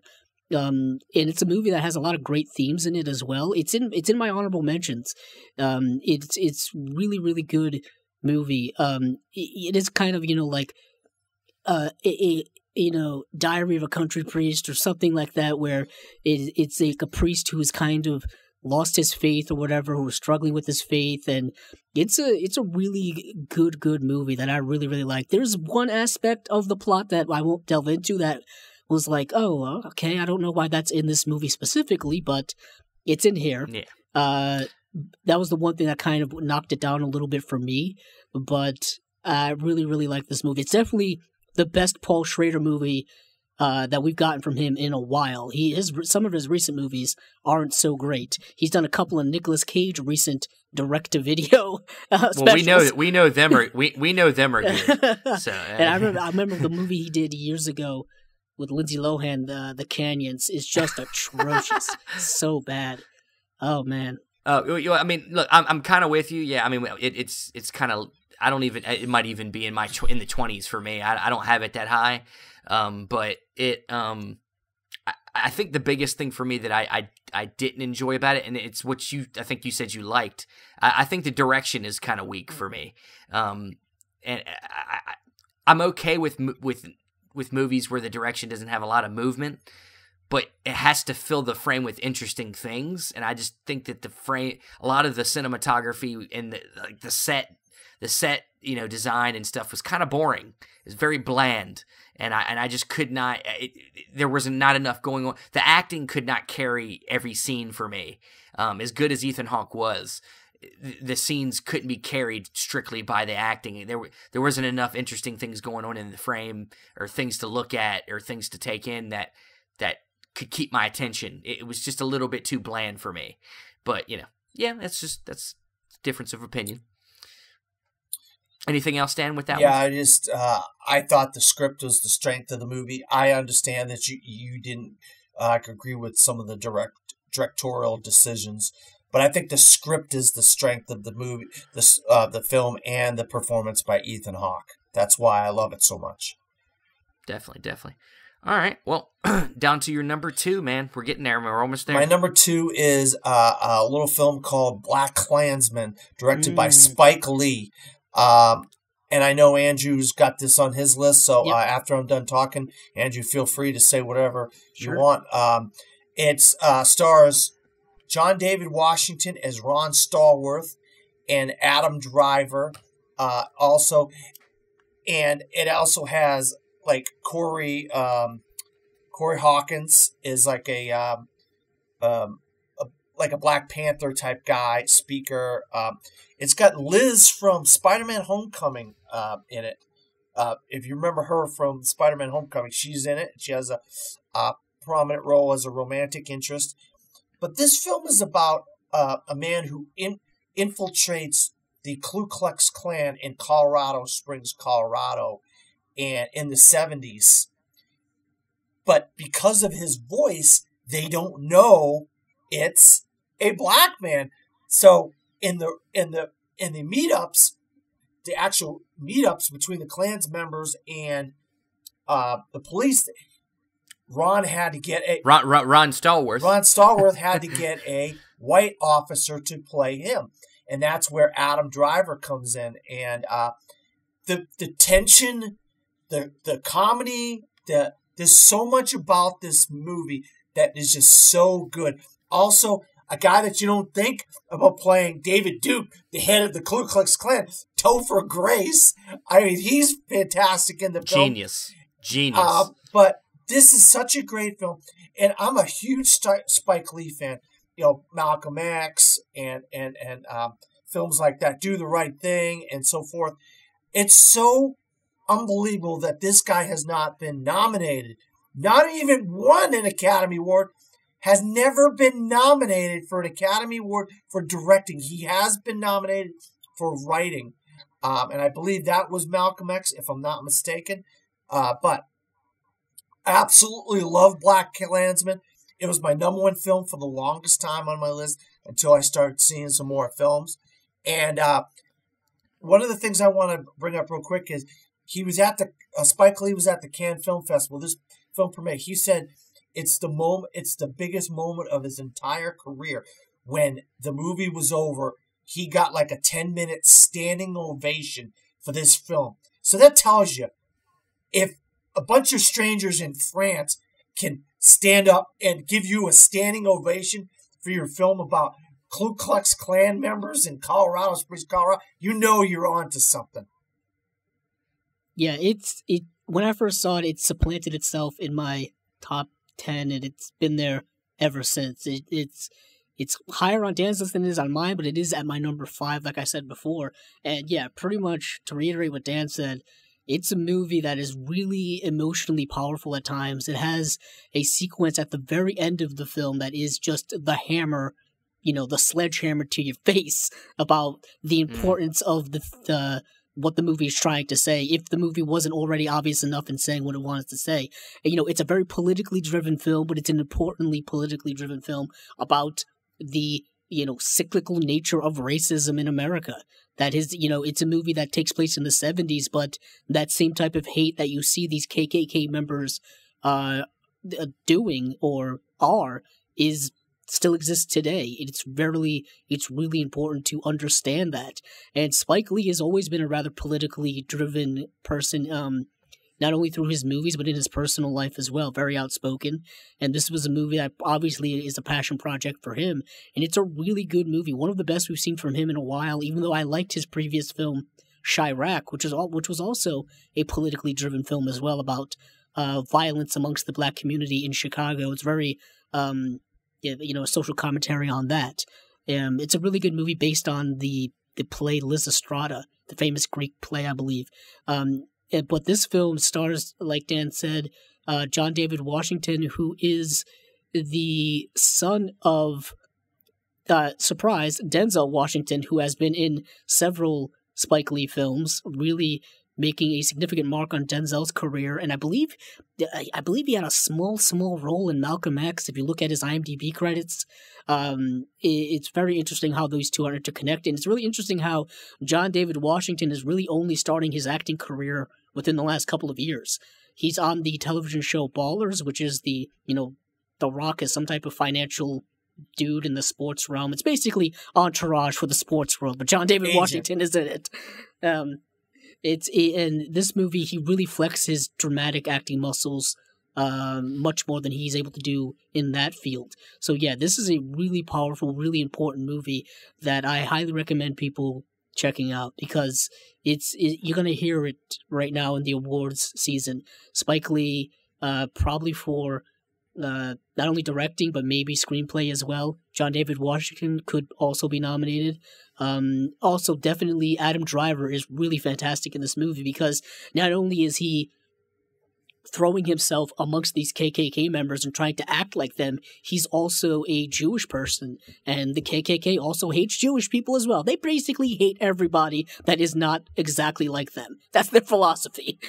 Yeah. So yeah, great film. I mean, it's a movie that was in my top 10 for a long time, and it went to the number 11. Oh, it's so right it's just there. outside of my top 10.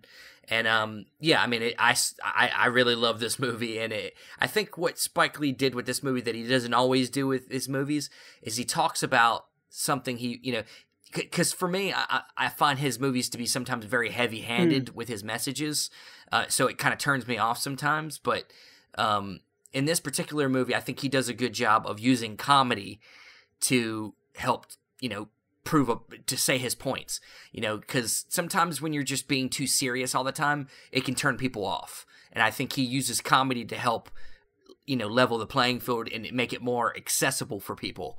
And I love, there's one of my favorite moments, and it ain't a spoiler, but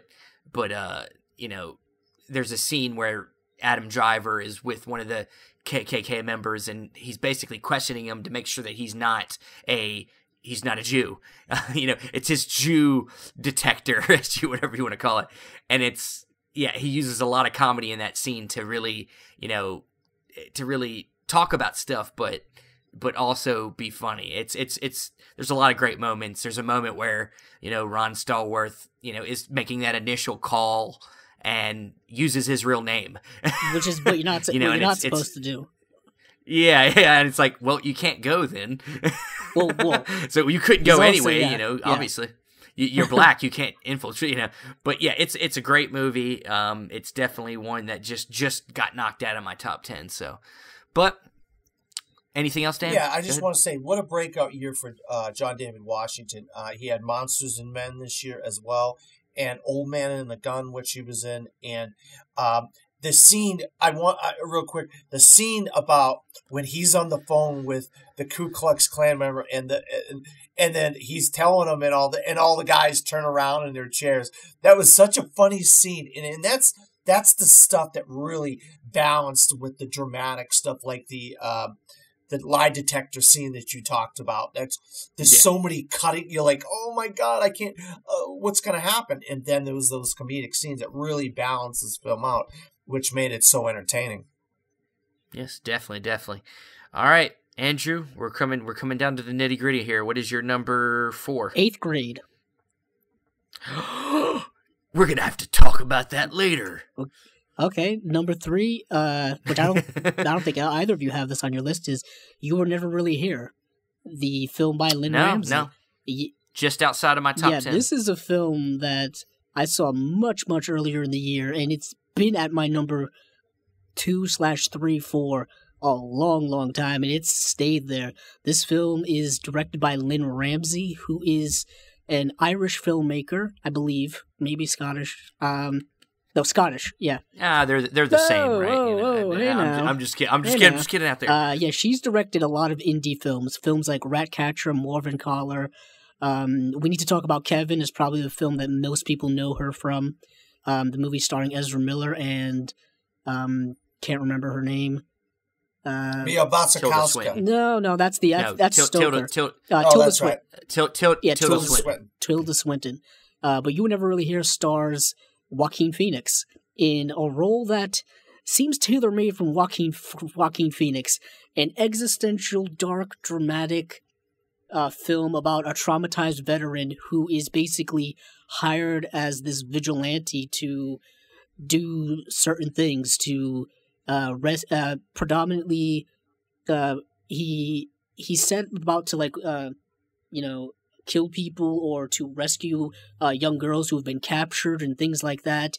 And he's basically a gun for hire, if you will, a mercenary. And in the film is also about like his psychological trauma that is just really affecting him really well. And he ends up getting caught up in something that he thinks is just a standard thing where someone has stolen someone's daughter, I believe it's some type of politician's daughter, and then he has to go and rescue her, but it ends up being caught up in a much deeper, more complicated game that he's caught in the crosshairs of. It's a phenomenally well-directed film, very surreal, very slow, the type of art house movies that I really like. Also thrown in a bit of mystery, like I said, and Joaquin Phoenix is a phenomenal actor. He is very nuanced in his performances, and he just really relishes these types of roles. So I really love this movie, and it's one that I recommend to people who really like those type of art house, existential, surreal type movies. That's what this type of movie is. Yeah, I mean, I will say it's one of my. This is kind of an example of the opposite of how I feel about First Reformed, because a lot of the direction in this movie likes to stay still for a while too, but I found that Lynn Ramsey did a better job of like using the times when she would do that to her advantage, where she would, I think one stands out to me where Joaquin Phoenix enters a room and it stays in one shot like towards a mirror, and he uses the mirror to be able to see what he's doing when he leaves the shot, and she uses the frame a lot better when she's doing still stuff than I think that they did First Reformed. But it's beautifully directed. Joaquin Phoenix just continues to do these Oscar-worthy performances that get unnoticed. He also had The Sisters Brothers, which also came out this year. Nobody's talking about that movie. Right. I mean, it's just one of the, I think, most underappreciated. I mean, he's been nominated before. I mean, for Her, I think, is what he's gotten nominated for. But he's going to get his due one day, hopefully. Yeah, he's a weird individual. Remember a few years ago where he put on that ruse where he quit acting to become a rapper, and it ended up being like several years long joke that he was pulling on people. Casey Affleck directed. Yeah, because he and Casey Affleck were actually related. Casey Affleck was his brother-in-law for a while, so he was he knew Ben Affleck and Casey Affleck as well, so he helped him out with that. Yeah, but he's a method actor, I believe. So it's very interesting how he's going to be playing the Joker this year. Sometimes I still think it's 2018, but he's playing the Joker this year. I'm very curious to see what he's going to do with that role. But Dan, do you have anything to say else about the movie? Yeah, I'll tell you what, I absolutely love this movie. It was in my top 5 for the longest time until I started seeing movies. I saw it so long ago. But to what Steven said, he's had 3 great performances this past year. He Won't Get Far on Foot, Sisters, Brothers, and You Weren't Really Here. I mean, the guy is phenomenal. He's been nominated for Gladiator. He's been nominated for Walk the Line. He's been nominated for Her. I mean, when are we going to realize how great of an actor Joaquin Phoenix is and give this guy some awards?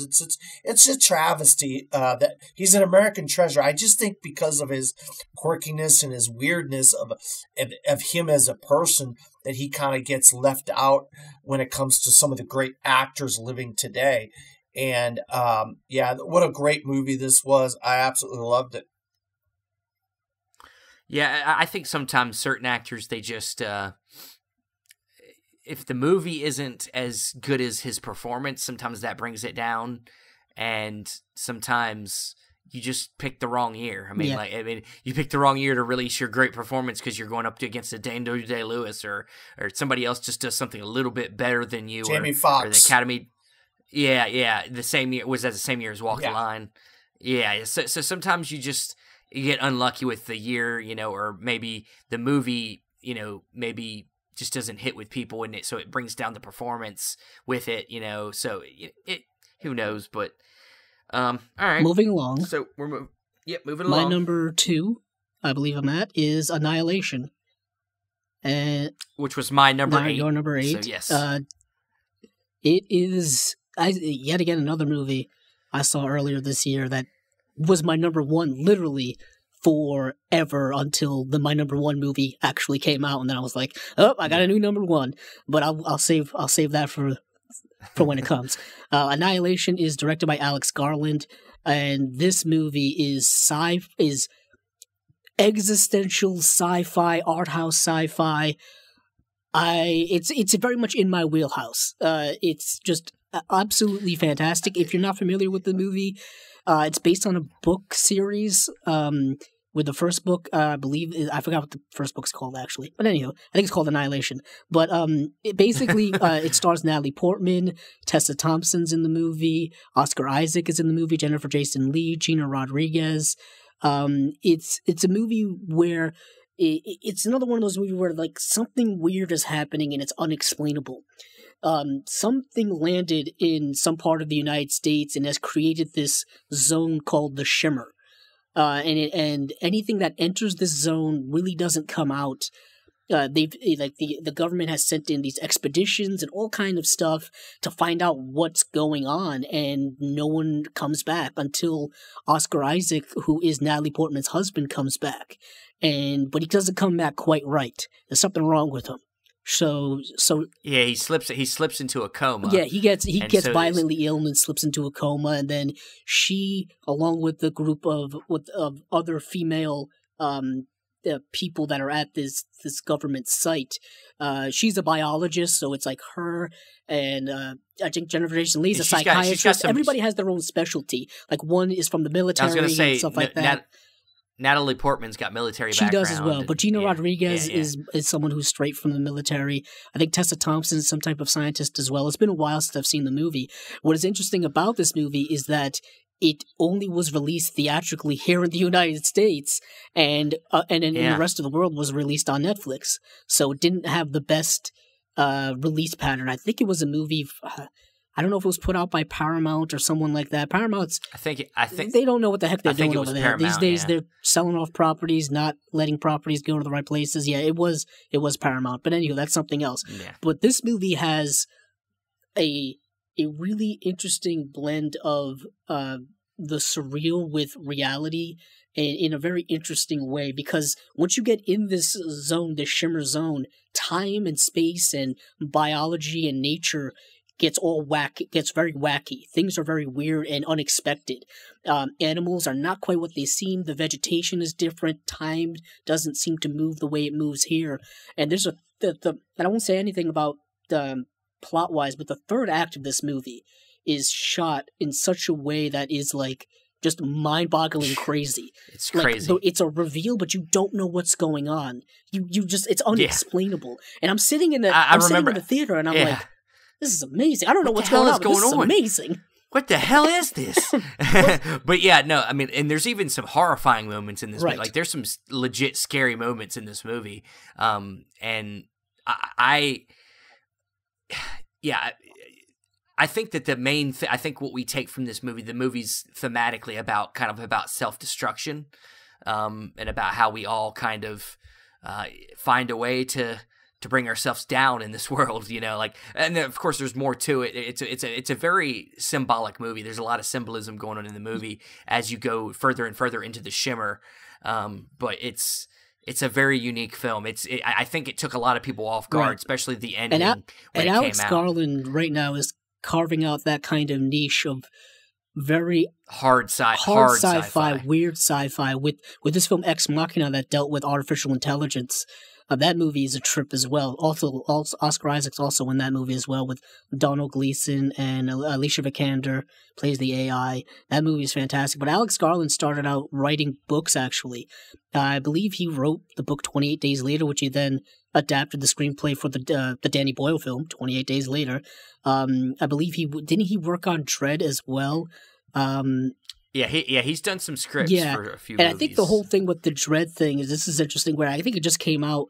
I even think that the guy who starred in the movie, Carl Urban's, pretty much said that Alex Garland may have actually directed the movie himself, and the other guy didn't actually direct the movie, or something like that. And you look that little trivia up. Maybe it's a thing. It's a poltergeist. It's a poltergeist situation. It's a poltergeist thing.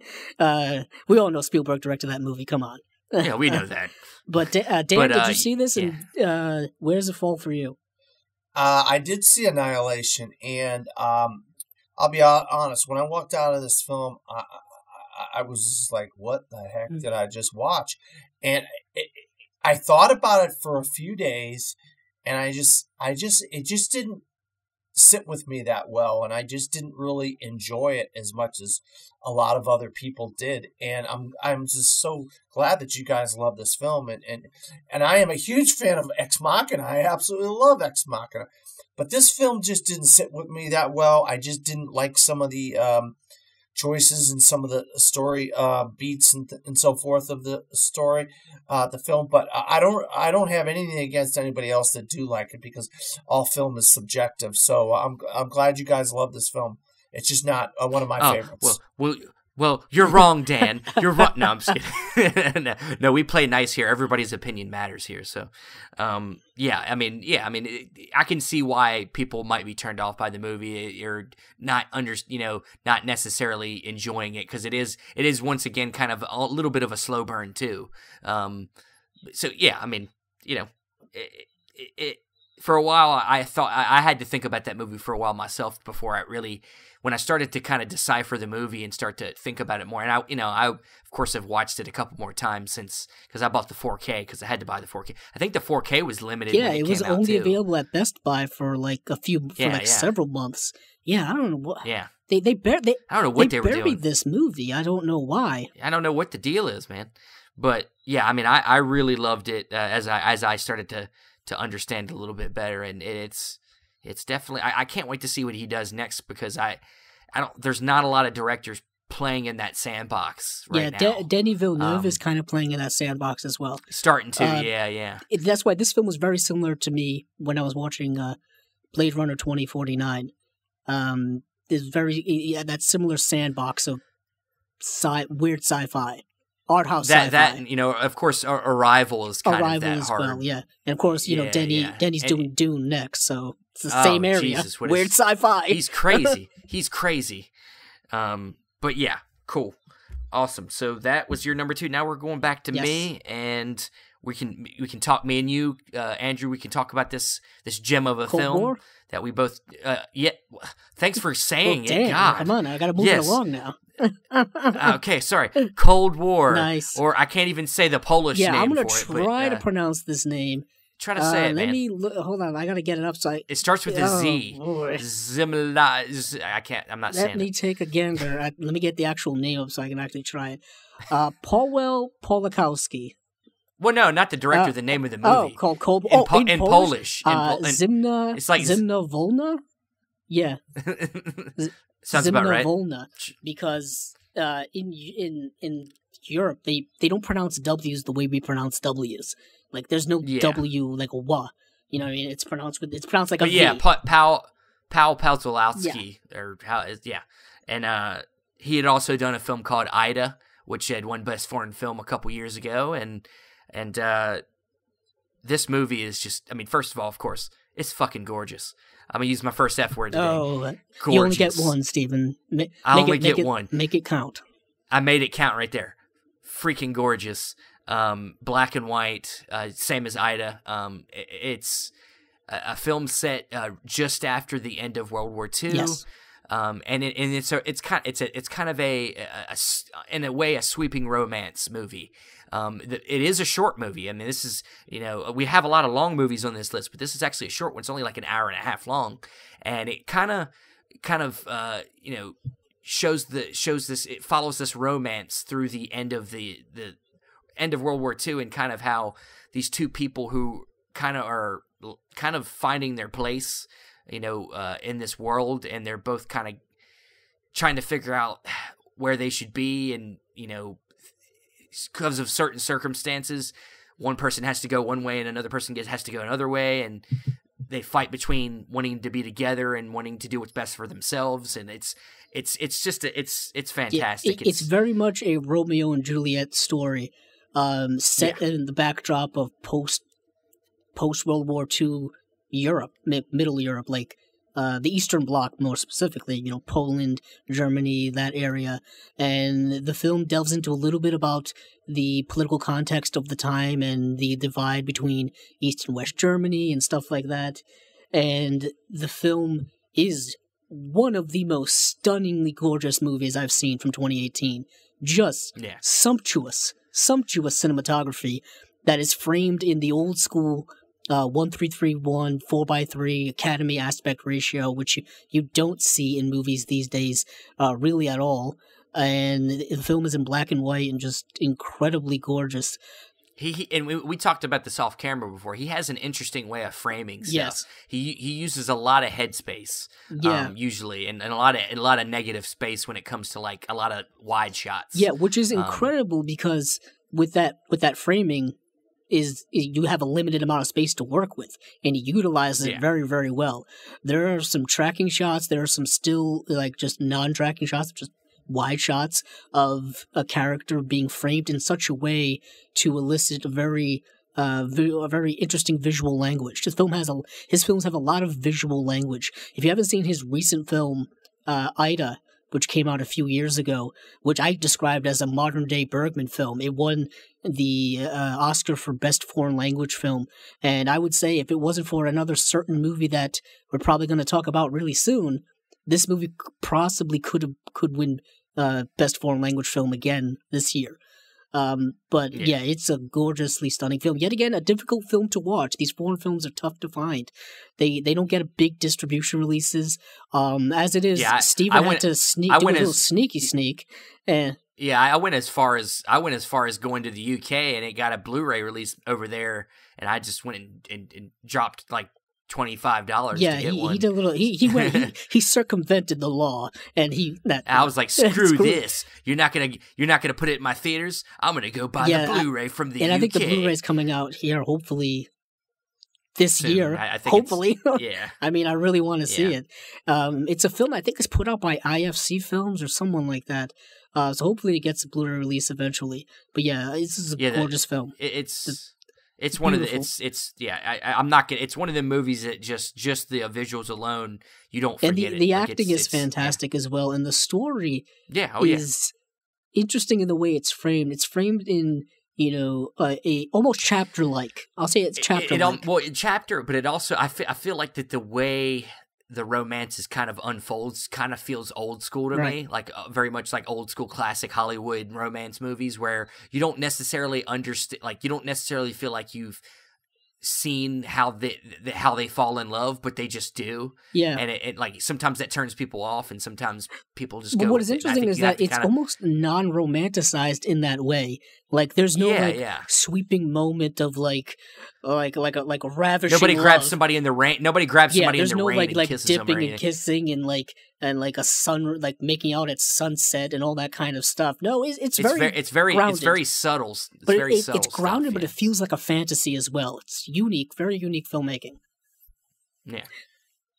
Anything, Dan? Did you see it, Dan?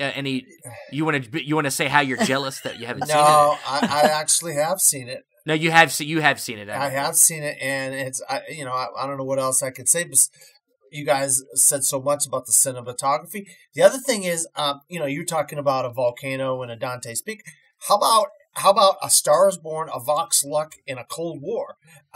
We got 3 movies with similar plots out this year with the story of a. You could say yeah. I mean, you really could. I mean, like with Cold War, at the beginning, he's the male character is kind of a talent scout, and he finds this female girl. That's kind of and it didn't really give away anything. I guess. No, but each film is based around music and singing. Yeah, there's a little bit of music's an important and part. A musical phenom that is discovered one way or another throughout the film, and it's neat to see the three films. They're so different, but they're so similar in so many ways.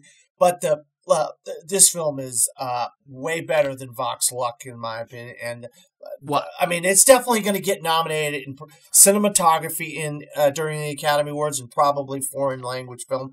And I'm not going to bring up the other film because I know you guys will probably talk about it. Right. But it's got to fight. It's got to fight. It might sneak in there and win that cinematography, and that way that'd be great. There's a lot of competition for that cinematography. Yeah, it is. But I'm going to give you props for that, Dan. That's an awesome double feature. Maybe not Vox Lux because I haven't seen it, but a good double feature is Cold War and Star Is Born. I'm doing it when I get Star Is Born on 4K. February. I'm sure you'll get it in February. Yeah. Yes, definitely. So anything else on no, Cold War? I think we're moving on now to your next one. My next one, which is number 3, and this is one that I think was on my list. Andrew's number 6, which is Blind Yes. Spotting. Another film that deals with kind of a similar subject of maybe like a Black Klansman or Sorry to Bother You. Another movie kind of about racial tension in America, and to me, this one out of kind of them 3 to me stood out for me the most. I found it the most impactful because it brings it more down to these two main characters here, where you have one's black and one's white, and they're both friends. They grew up together, and as they've gotten older, they've kind of started to grow apart. It's something you've seen in a lot of films, but in this case, it's the white character who is kind of becoming the one. Usually it's the other way around. A lot of times they've done in other movies, but in this case, it's the white character that's not understanding his place in the world, and he's kind of gotten his friend in trouble, and brought his life down with it. Basically the story starts off where he's really close to getting out of probation. He's been on probation for like a year, I think, and it's like 3 days from his probation ending. So it's kind of the journey to him getting to the end of that and trying to make sure he doesn't get in trouble. And a lot of things happen. It's got a lot of comedy in it. The 2 main actors, you got Taye Diggs, and I can't think of I think it's Raphael Casal and Daveed Diggs.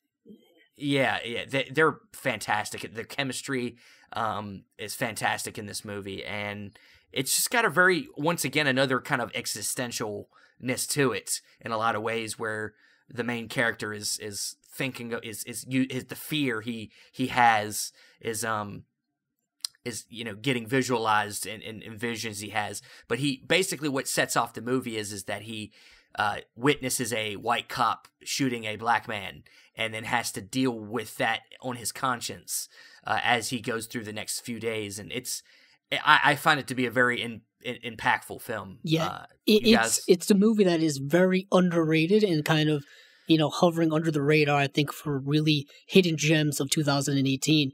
It's fantastic for a lot of the reasons Steven said, and I also really like the way in which the film is shot. I think is also really interesting as well. Yeah. It's shot in a very surreal way, and sometimes a lot of the dialogue is done through rapping or poetry. Kind of rap is poetry to a certain extent. And that was one of my favorite aspects. It really gives the film an extra interesting layer to it, an extra interesting feel or spice, or whatever you want to call it, style. Flavor, or as John Schnepp would say, flavor. The late great John Schnepp would say, gives the film a lot of interesting flavor. And I also really like the themes of it as well, our race as well, but it's also an existential journey of someone trying to better themselves, someone who is trying to make peace with their past and become a better person. Because, as Steven said, he is someone who committed a crime, spent some time in prison, and is now on probation. Well, yeah, I mean, from a sense of like public, how society is, a lot of times the African American characters are the ones that are the troublemakers, right. And in this case, they switched that role reversal around in this movie, and I think that it shines a light on that. And this isn't a spoiler, but there's a moment in the movie where the Cassell character is watching TV and he sees the guy that got shot on TV, and it shows his picture, and the picture is of him in a picture of where he got taken a photograph at jail, his mugshot, instead of a real picture of him as a real person. A regular picture of him. It does comment on the whole framing device in society where the stereotyping exists, of framing minorities, African Americans, Latinos, et cetera, in a negative light, to basically up people's fear of them, to push an agenda of fear and and hatred towards them. And then the climax of this movie, without saying it, is really, really powerful, incredibly well acted as well, and incredibly well done. In the movie, it definitely falls in that indie realm of indie films that I think people need to see. People need to go out and see. Yet again, it's another movie. I sound like a broken record.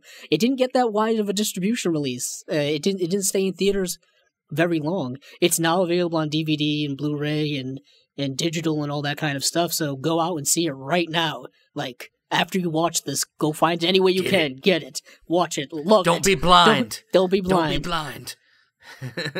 Dan, what you got to say? I'll tell you what, this is the better half of a double feature that I had back in July, the last week in July, and I'll tell you what, the Spy Who Dumped Me was the other half, so we won't bring that up. I already did, I guess, but that's a hell of a double feature, Dan. Yeah, I know, awful double feature, but no, this a lot of folks thought this should have won the Sundance Film Festival last year, and not the Miseducation of Cameron Post.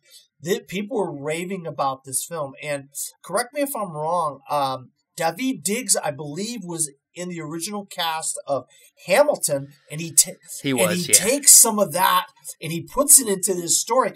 That's a great way to really express some of his opinions and some of his thoughts that are going through his head. Those scenes in the movie are very, very effective. Another film set in Oakland, California, along with Black Panther. Or sorry to bother you. Sorry to bother you is set in Oakland. I'm pretty sure it is too. That's a theme of some films this year. And the other theme is there's about 4 or 5 of these films where a police officer shoots somebody, an innocent person. And it's like we're dealing with this head on. When movies are dealing with this subject, it's in the forefront. It's all over the news, on TV, in newspaper. So it's a very upfront, in-your-face topic that he's dealing with, and I thought they dealt with it very effectively. Yeah, I mean, and I want to go ahead and brag here, but when I got my Blu-ray on Instagram, I posted a picture, and one of the stars of the movie, Raphael Cassell, liked my picture. I wanted to go ahead and brag about that because it's awesome. Oh, look at this guy. Social media. I love social Oh, media. I got good for likes you. on Twitter as well when I posted that. I was seeing Okay, Dan, let's not compare. Okay, this is my moment here, okay? You're raining on people's parade. This is my number 3, okay? But, all right. So, we're going to move to, I'm not going to say what the movie is, but my number 2 is something me and Andrew share, so I will save that one, and we will move on to Mr. Dan Skip Allen's number 1 film of 2018. Number 1. Give it to us.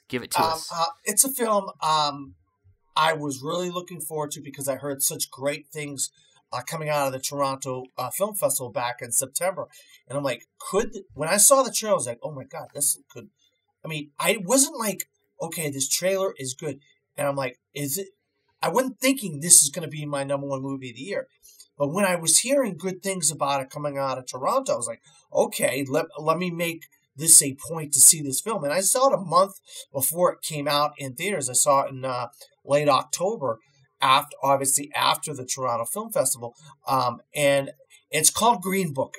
It's directed by Peter Farrelly, and it's starring Mahershala Ali as Don Shirley and Viggo Mortensen as I have it right here, and Vallelonga.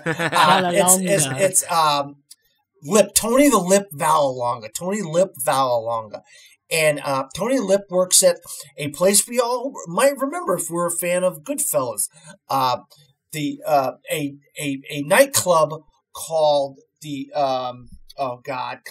Is it the Copacabana nightclub, which is Martin Scorsese has one of the all-time greatest shots in film history, in my opinion, the Copacabana shot. But that's just me talking here. And he is a bouncer slash doorman and whatnot. And they're closing down for some renovations, and he has to kind of look for some other work. And he hears about this guy named Don Shirley, who's looking for a driver, and that's one of the things he does as well. He's a chauffeur, and he's looking for a driver and a kind of a protection because he's going to make a trip down through the Midwest and into the South. He's a musician. He's a piano player, a classical piano player, Don Shirley is. And this is a story of friendship and discovery and racism in the Deep South.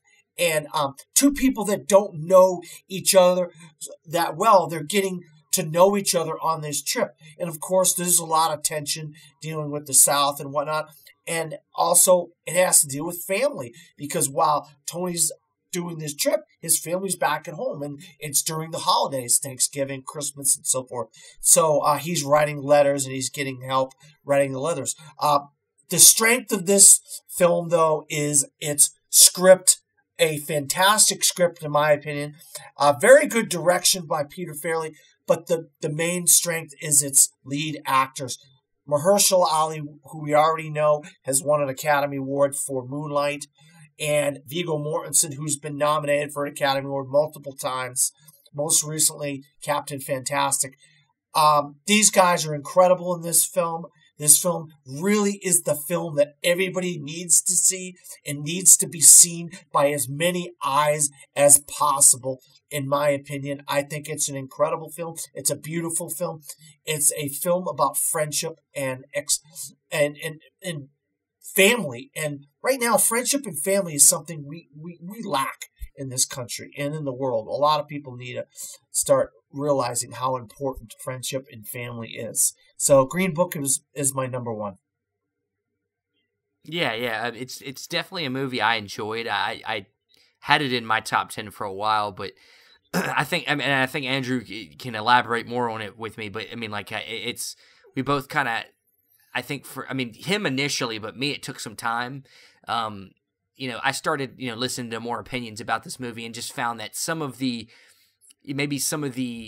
ways that the movie tried to portray the relationships in the movie wasn't necessarily always truthful or wasn't always handled as well as it could have been. I mean, specifically for me, like I think that the Tony Lip character by Viggo Mortensen, I don't think that we necessarily kind of allow, we don't do too much when it comes to dealing with his, racist aspects at the beginning of the film. And there's not as I would say, as fluid of a transition between who he is at the beginning of the movie to what he is at the end of the movie. But, it's up for debate. I mean, Andrew, what are some of your thoughts on this? I'll say this. The strengths of the movie for me are definitely the acting. I think both most both definitely. Viggo and Mahershala Ali gave great performances. I think Mahershala Ali, like I said before, I think he's going to get nominated, and I'm pretty sure he's the favorite to win. He's really, really good in the movie. I think the movie has certain script problems for in certain reasons. I think the intentions of the movie, I think, are good. But I think it streamlines a lot of its more important aspects in a way that makes it a little too clean. It's a movie that it fluffs up some of the stuff. And there's some like outside things that were kind of bothering me a little bit, but didn't really affect me too much on the movie. I mean, if people are interested, basically they didn't actually consult Mahershala Ali's character's family when they made the movie, which just puzzles the heck out of me, because if you're going to make a movie about somebody, the best source is literally the family that was involved in their lives.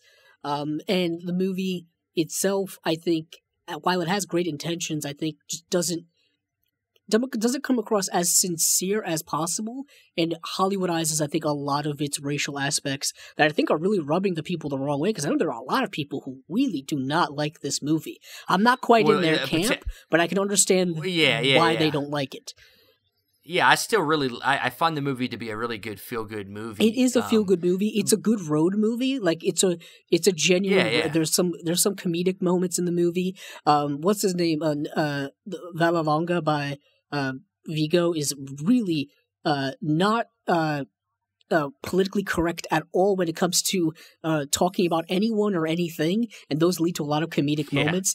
And Mahershala Ali is the complete opposite of him. It's a very yin-yang story, you know what I mean? Like the opposites, meshing together. And I think some of the stuff that people, specifically between the relationship between them is that there's moments of like, I would say white splaining to the black character, him telling him about like black culture. There's a white savior aspect ratio. There's a white savior aspect to the movie that is really apparent and really obvious at times, and in a way, it's they kind of built the movie to have it. Like literally, Viggo Mortensen's character is hired to protect Mahershala Ali's character. That's like his literal job, as well as being a chauffeur.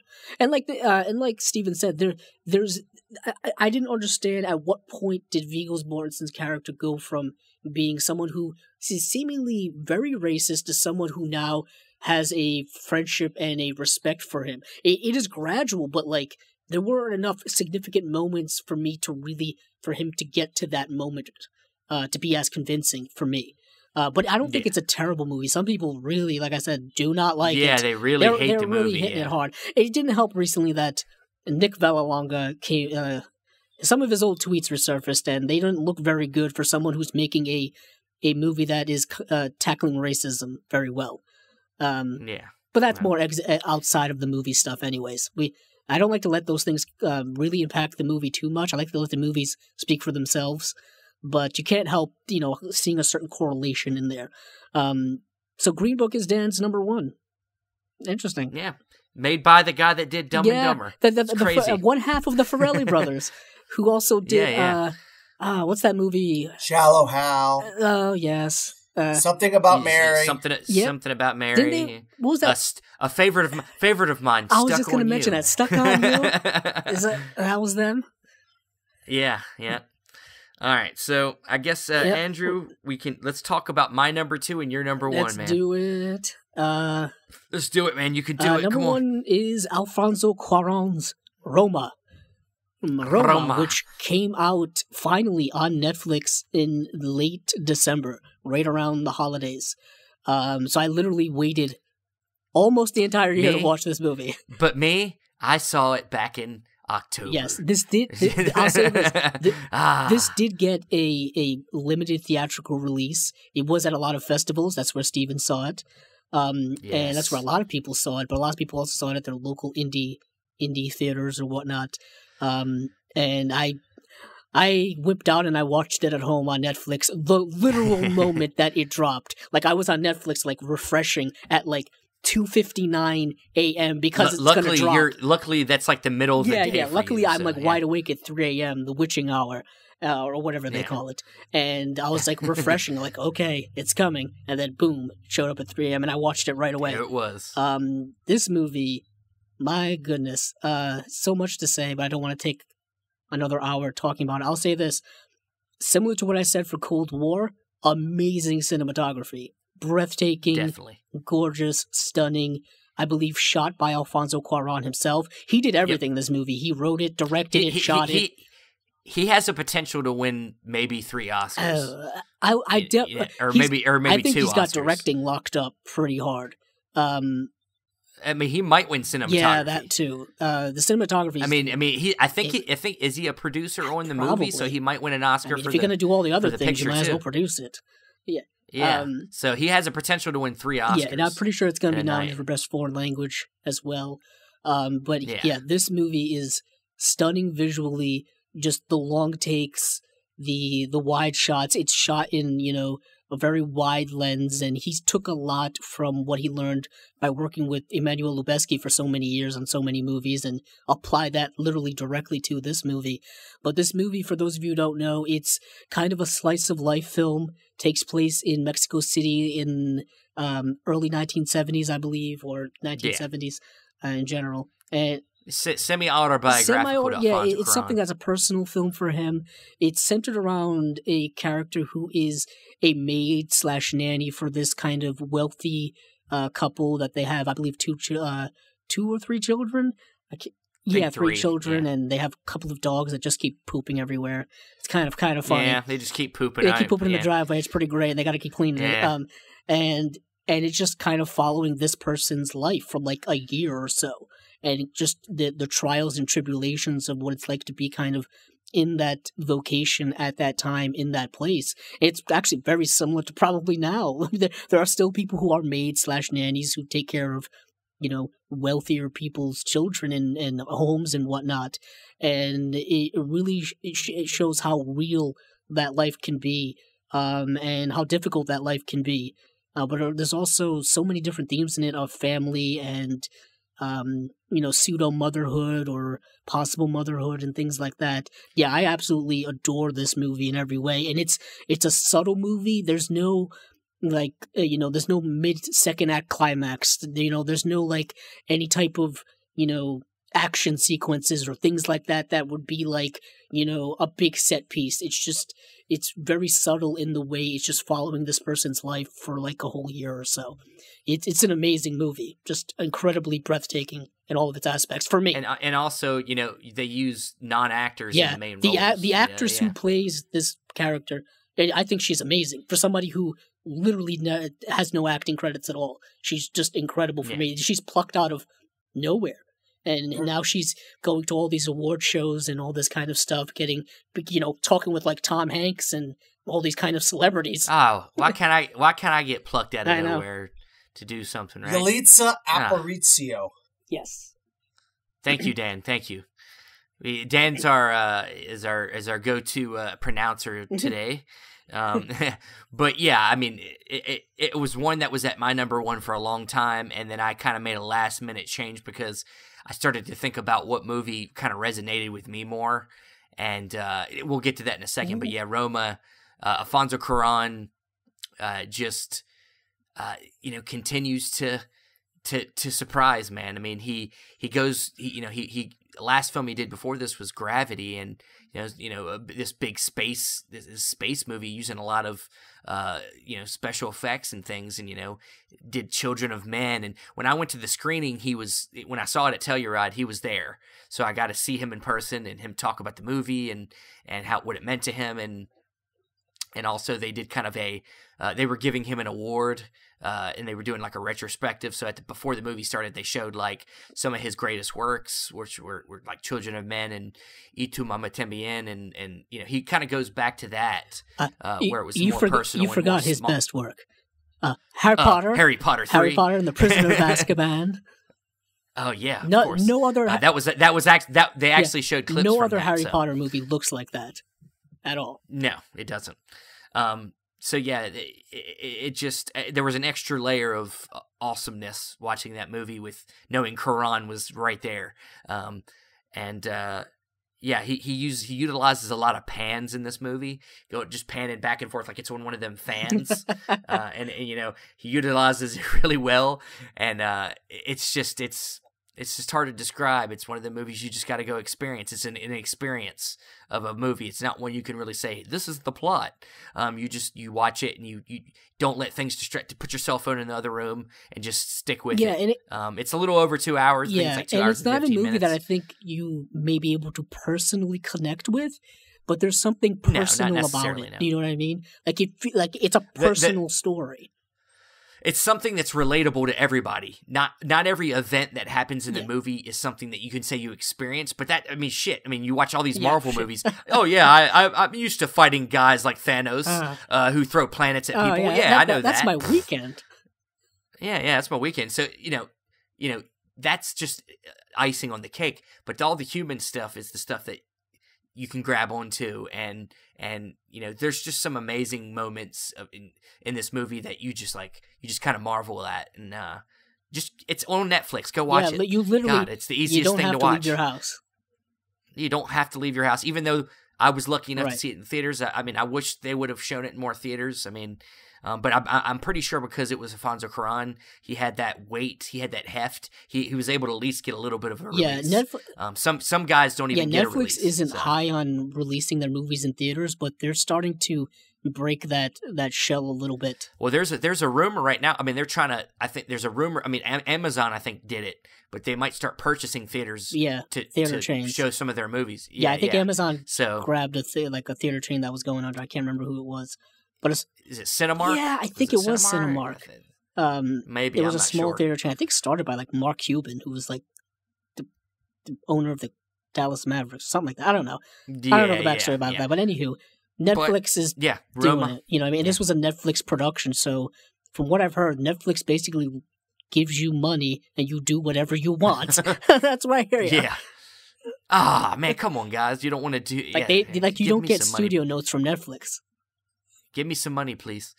All right, so we're down to the number one for me. Here we go. The one that matters the most. No, I'm just kidding. Yeah, this is the only opinion that matters.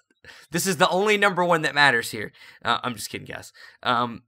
My number one is, like I said, I started to think about this, and this movie was always on my list, but I decided to put it at number one because I felt like it's a movie that stuck with me, and I rewatched it right before this, and I was like, yep, you know what? This has to be my number one.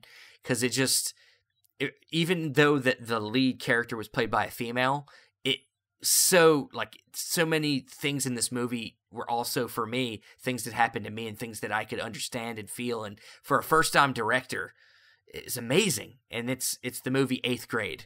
I thought 8th Grade was just one of the biggest surprises of the year, especially indie-wise, or just in general. It's just one of the biggest surprises of the year.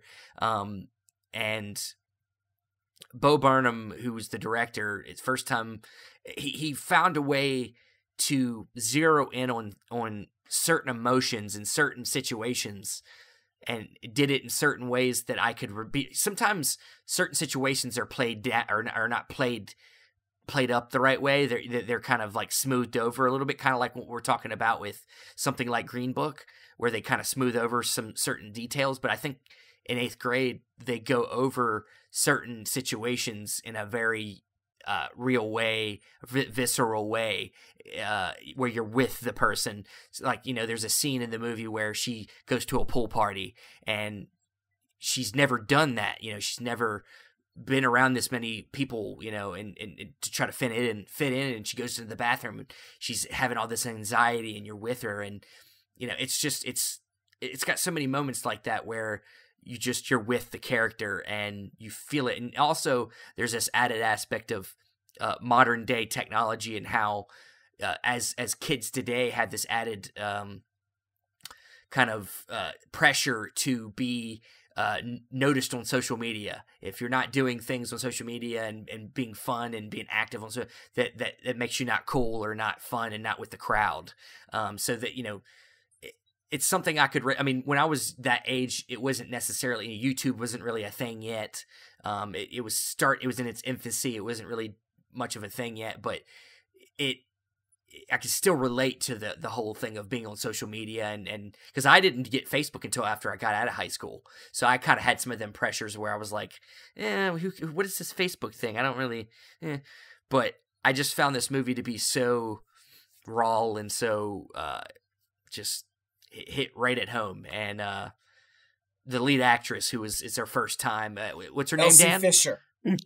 Elsie Fisher, he knows the names. Dan's got that down. He's got it down. He's got it. I mean, there's a lot of moments where, I mean, to ask this young girl to do some of the things she does in this movie, to put herself out there is amazing, that she did that, and she's very pimply. She has pimples all over her face. I don't know if they were real. They might have been real. Who knows?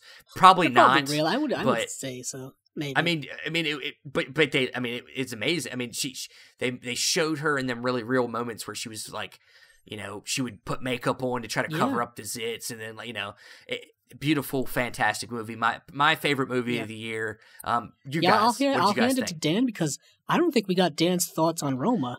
Dan had it at number 8. Yeah, I have 8th grade at number 8, but Roma, absolutely beautiful film, cinematography, gorgeous. Great. There was a scene in the water, incredible.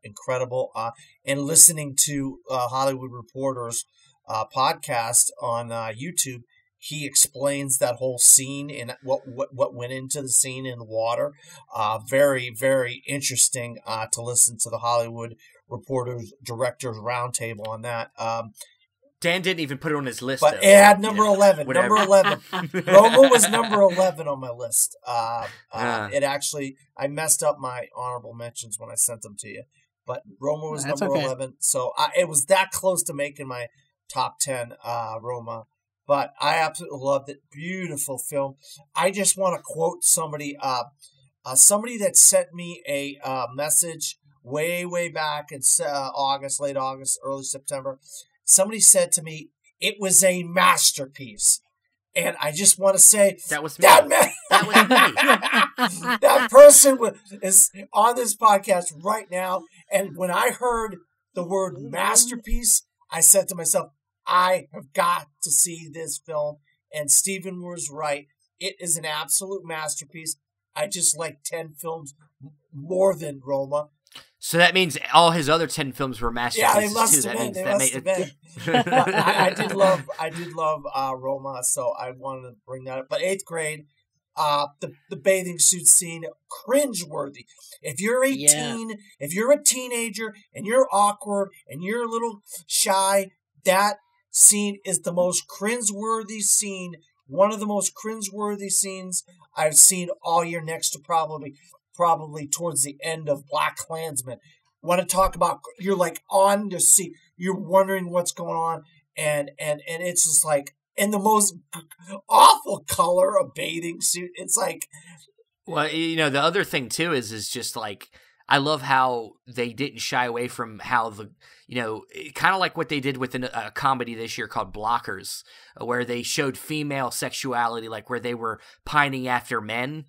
In this movie, there's a lot of moments where she likes this boy, and there'll be these music cues where this music will come in, and it's like, and she's like fantasizing about him, this boy she likes, and it's like stuff like they don't see a lot in movies where you show the females lusting after men. It's usually the other way around. It showed adolescence, specifically at that age, really accurately, and it also showed how different it is now for people at that age, but also how similar it is to when Steven and I were that age. Dan, I'm not sure. I mean, with technology moving so fast, there is a little bit of a disparity there, but it's not I meant much, more of the emotional journey that kids at that age take now when it comes to, like you were mentioning, pining after, you're starting to hit that puberty age where you're starting to be attracted to people and all that stuff. It's an awkward time. And that awkward stage people go through in every generation. What's different now is, like you said, the social media game, YouTube, Twitter, Facebook, et cetera, et cetera. Also, like there's one sequence in the movie where they're having a live shooter drill where, like, what would you do if, like, there was a live shooter that would come into your school? Like, how would you act and all that? They have people acting it out and whatnot. And, like, that's something that you wouldn't have seen. That's rough. You wouldn't have seen many, many years ago. Like, you didn't see when I was in high school. It used to be just, it used to be just tornado drills. Drills. I'll say this, we started having those towards the end, because I went to high school 2002 to 2006, and we started having those types of things later on, like when I was like a junior or senior. But it was more like, what if there was someone who would come onto the the school campus, and here is the code word over the intercom to inform people. We didn't have like people, a SWAT team come in and instruct you how to act and whatnot and act that out. That's rough. That's something completely different. It's a very post 9/11 type of movie for young people, and it's really accurate. And to come from someone like Bo Burnham, who has done predominantly stand-up comedy. He's a stand-up comedian. He's done some acting here and there, but this was an existential film for him to really get out a lot of his anxiety issues and a lot of his anxiety problems and stuff like that, and he really nailed it pretty accurately. And Elsie Fisher is amazing in this movie, and the actor who played her father I thought was also really good. Oh, he was awesome. Dan, do you know his name? Yeah. No, actually, I don't know the guy's name. I don't have it on the top of my head. Damn it, Dan. Why did we bring you here? But I wanted to bring up the father. You were good up right to the end. What can I say? But no, there was that awkwardness where you know how you are in the kid and you think your parents are dumb and they don't know nothing. Yeah. That's what you get there in a lot of scenes with them is the father really cares and wants to be involved, but she's just like, Dad, I'm trying to listen to music. Dad, I'm trying. I don't like boys. The actor is Josh Hamilton. Yeah, there you go. And the movie is rated R, so that's a baseball. He's also a baseball player. That's true. Was a baseball player. Yeah. And the movie is rated R, so it does get in there when it comes to graphicness. Which is weird because I don't think it needed to be rated R. Some of the sexual stuff I think was why it was rated R. There's no nudity. But there's like certain sexual explorations that I guess would be too much to give it a PG-13 rating. We talked if we go back to the episode where we talked about censorship, America is so sensitive about sexuality compared to the UK, where it's the opposite. Where here we're okay to have violence, and you could have all this violence in a movie, it'll be PG-13. But if you put a little bit of sexuality in it, it becomes rated R. And you're like, even implied sexuality, especially amongst the age group that this film is covering, that's probably why. People are sensitive to that type of stuff. I think it's still. I think it. If anything, it's more realistic to what. It's the use of the words using the human, the male, or anatomy, and what whatever other people could do with their mouths. Yeah, thank you, Dan. We didn't need that description. You mean a blowjob? There it is. Oh, I just dropped a bomb. Steven, dropping F words and BJs. What are you doing? I'm gonna have to change this episode to an explicit episode. I was trying to skirt around that, but damn, going right through it. Nah, I'll be the one. But the film doesn't shy away from stuff like that, which are what kids are exploring at that age. I mean, it's real. Which is one of my favorite scenes where he's like trying to like get the boys' attention, and he's like, "Yeah, I get blowjobs." So you're like, "Wait, and it's like it's funny, but it's also like disturbing. There's a disturbing scene that deals with some predatory type nature as well. That is really realistic and frightening, and talk about tense and stress and stuff like that.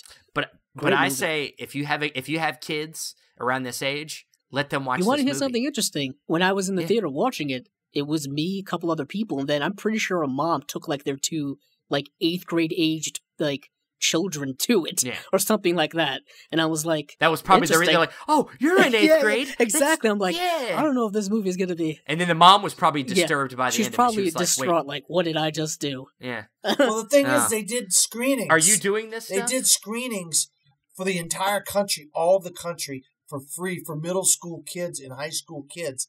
So they didn't have to be charged any money to go see this film, and I thought that was the right thing to do because.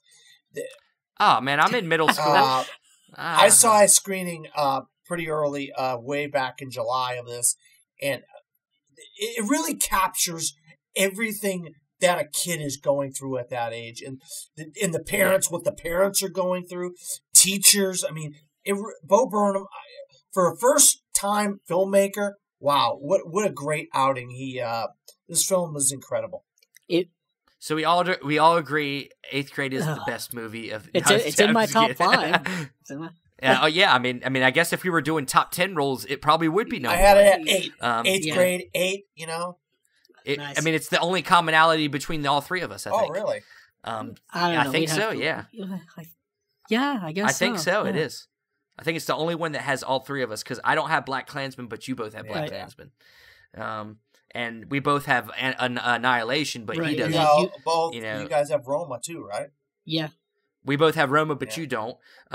Star is Born's on 2 people's list, but not 3 people's list. We have a lot of crossover. So, Andrew and I have the favorite, and Steven doesn't, you know. Yeah. Yeah, so yeah, I mean, a lot of great movies on all these lists. You should check them all out. You know, a lot of them have already gotten Blu-ray releases. Some of them are coming soon. Some of them are still in Some theaters. of them are on digital. Some of them are still in theaters. Yes, so like Beautiful Boy, you can go check out on Amazon. Like it's so check these movies out. But now we're gonna run into some of the ones we didn't talk about. Honorable mentions. And we're not gonna go. Let's not go too long. Right. I honestly would say just. Run them down. Ramble off down. a few. Yeah. We're not gonna talk about each of them intimately, but talk about a couple of the few that were left off your list. So Dan, go ahead. If Beale Street Could Talk, Barry Jenkins' follow-up to Moonlight, beautiful film, romantic film, even though it has a lot of racial tension. Great film. Can You Ever Forgive Me, starring Melissa McCarthy and Richard E. Grant. Oh, amazing period piece set in the early 90s. Melissa McCarthy, this is the kind of movie I want to see from her, not that other crap she did this year. Hereditary, the best horror film of the year, in my opinion. That with A Quiet Place are hand in here. They're both fantastic. Toni Collette, why don't we see more Toni Collette in movies? She's incredible. My favorite animated film of the year, Incredibles 2. I love The Incredibles. This is just as good, if not better than The Incredibles. I love the family dynamic of all the different characters and stuff. Beautiful. Pixar does it again. And all right. Roma. Andrew, give us a few. Here's a couple. Well, I mean, a couple I've already mentioned. A Star is Born, First Man. The Other Side of the Wind, the late great Orson Welles' finally finished film. It's on Netflix. It was a Netflix thing where they bought it and they put it together.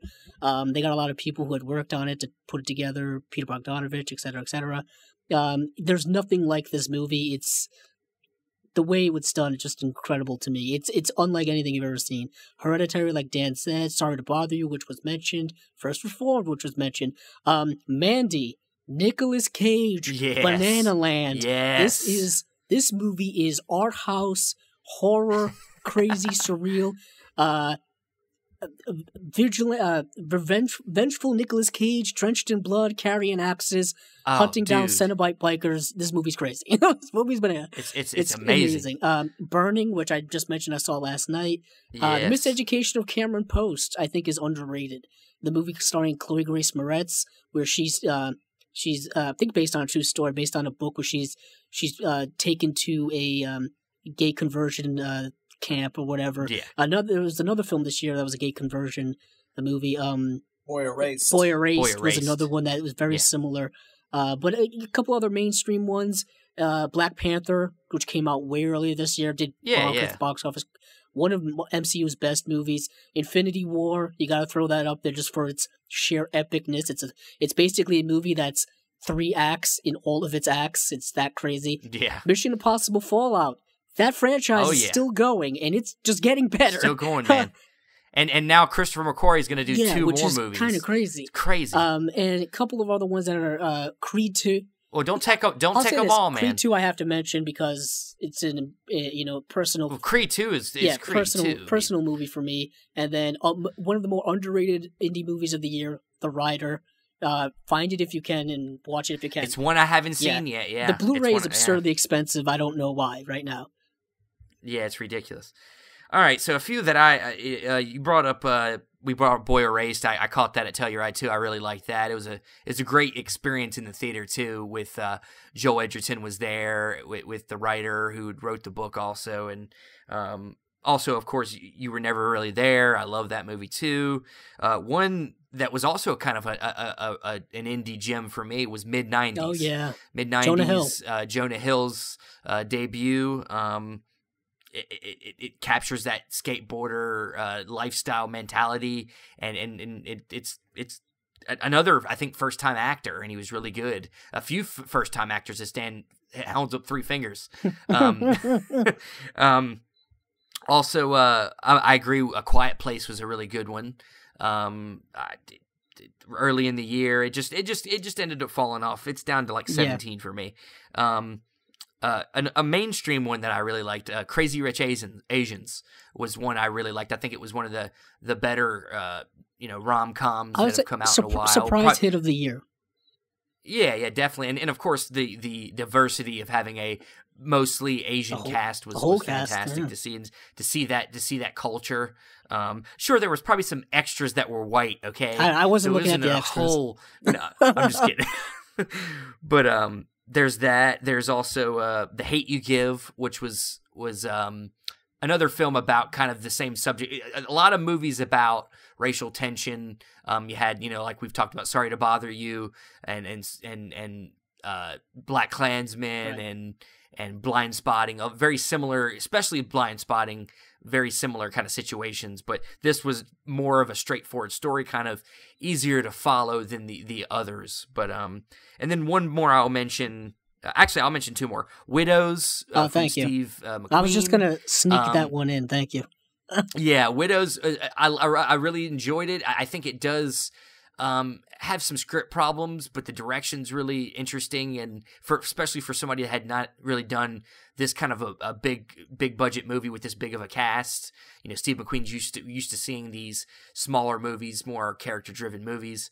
And the last one I'll mention is Leave No Trace. Ooh, good one. Which I liked. It had Ben Foster, where it's kind of, if you remember Captain Fantastic from kind of has a little bit of that thrown in there, where it's people trying to live off the grid, and about, in this movie he's suffering from PSD and kind of keeping his daughter from living in the real world, and basically they get founded because you can't live as a hobo, and apparently in this day and age you can't live off the grid because the government wants to know where you're at.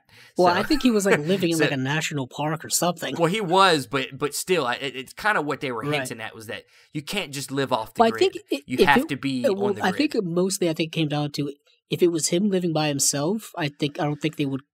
But the also, problem is that it he was had a also child, a young child. Yeah, it was also that if he was endangering her life or whatnot. Endangering her, yeah. But also, I think there is some of that, like, nowadays there's a lot of, depending on what state you're from, they're trying to find a way to get rid of the homeless population in their cities. Like vagrancy and stuff like that, yeah. Yeah, they're shipping people off to other states, basically, trying to get rid of the homeless populations. So it's a very sincere, emotional movie, but it's got some issues. It's kind of slow at some it's really spots, well directed though, by the director who I can't remember. She's a female director and I can't remember her name. But we should let Dan throw some in there. Yeah. Well, he already did. Did he have some mentions in there? Okay. Yeah. He was the first one. Steven mentioned a bunch of the ones that I would have mentioned if I had extras because I love. I have. I have some extras too. I mean, just movies that I really want people to watch. Paddington 2. I still think Paddington is.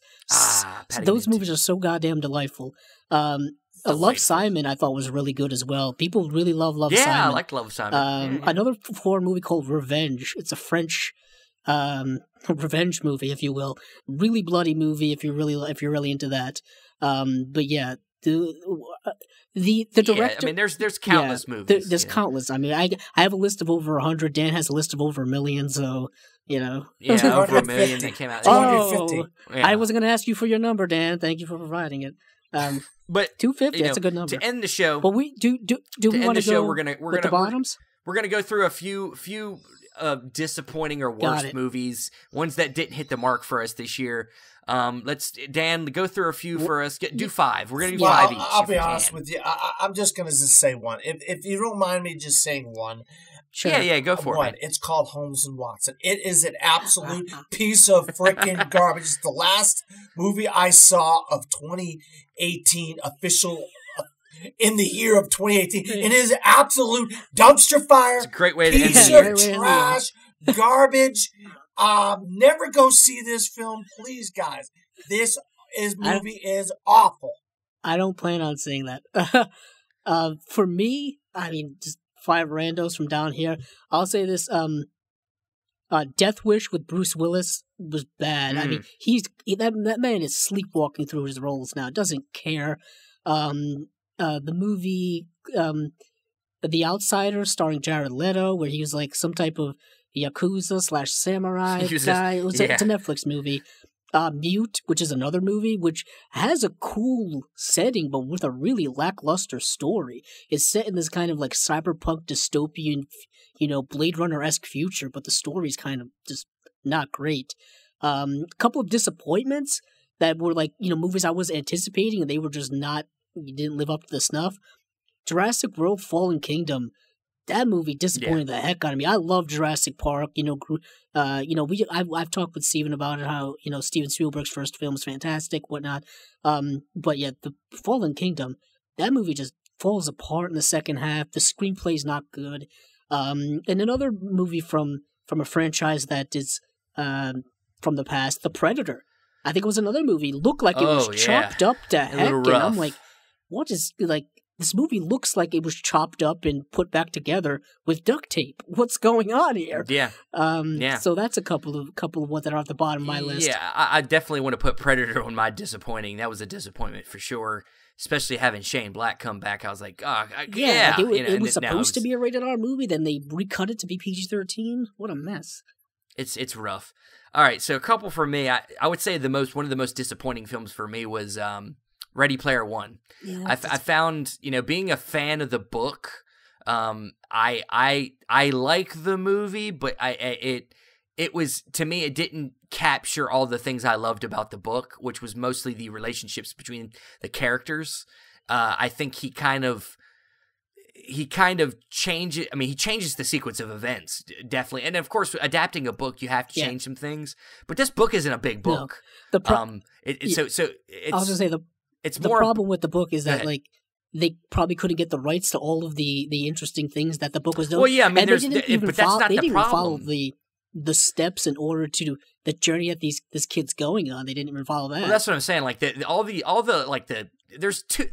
enough nerdy stuff in the movie. Course. That doesn't bother me. Nerd Nirvana. But it's the journey of the characters, and there's the two main characters are not supposed to see each other's real face, their real people until the end of the movie. And that was one of the biggest things about the book that they changed in the movie that I just really messed it up. And I don't want to step on Steve because I always overtalk over Steven, but in the book, like the main protagonists are supposed to be like not the best looking individuals. They're supposed to be physically flawed, which is part of the reason why they hide behind their avatars in the Ready Player One world. But these actors that they casted are like, one's a handsome young actor, one's a beautiful young actress. I mean, you lose a little bit of that in the movie.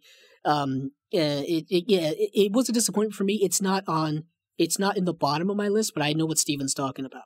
But go on, Steven. I don't want to interrupt you anymore.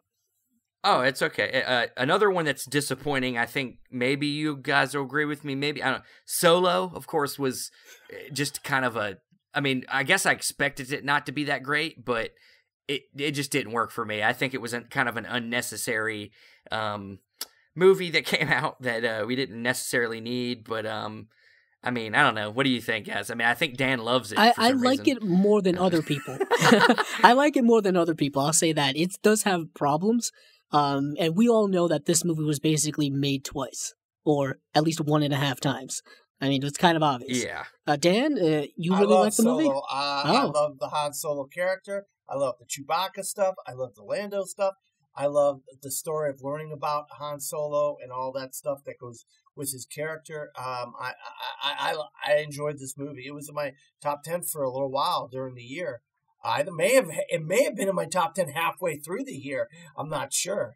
I can't remember. I think it's, if anything, it's a lot of fun. It's a fun adventure movie starring Han Solo and his friends, Chewbacca, Lando Calrissian, Kira. all that kind of stuff. Kira, Emilia Clarke. I just found it completely unnecessary. It just didn't do nothing for me. As somebody that is kind of become intimately into like reading the new canon and stuff like that. Like I don't know that the movie. I mean, it felt very much like a cash grab of an idea. I can understand of a movie.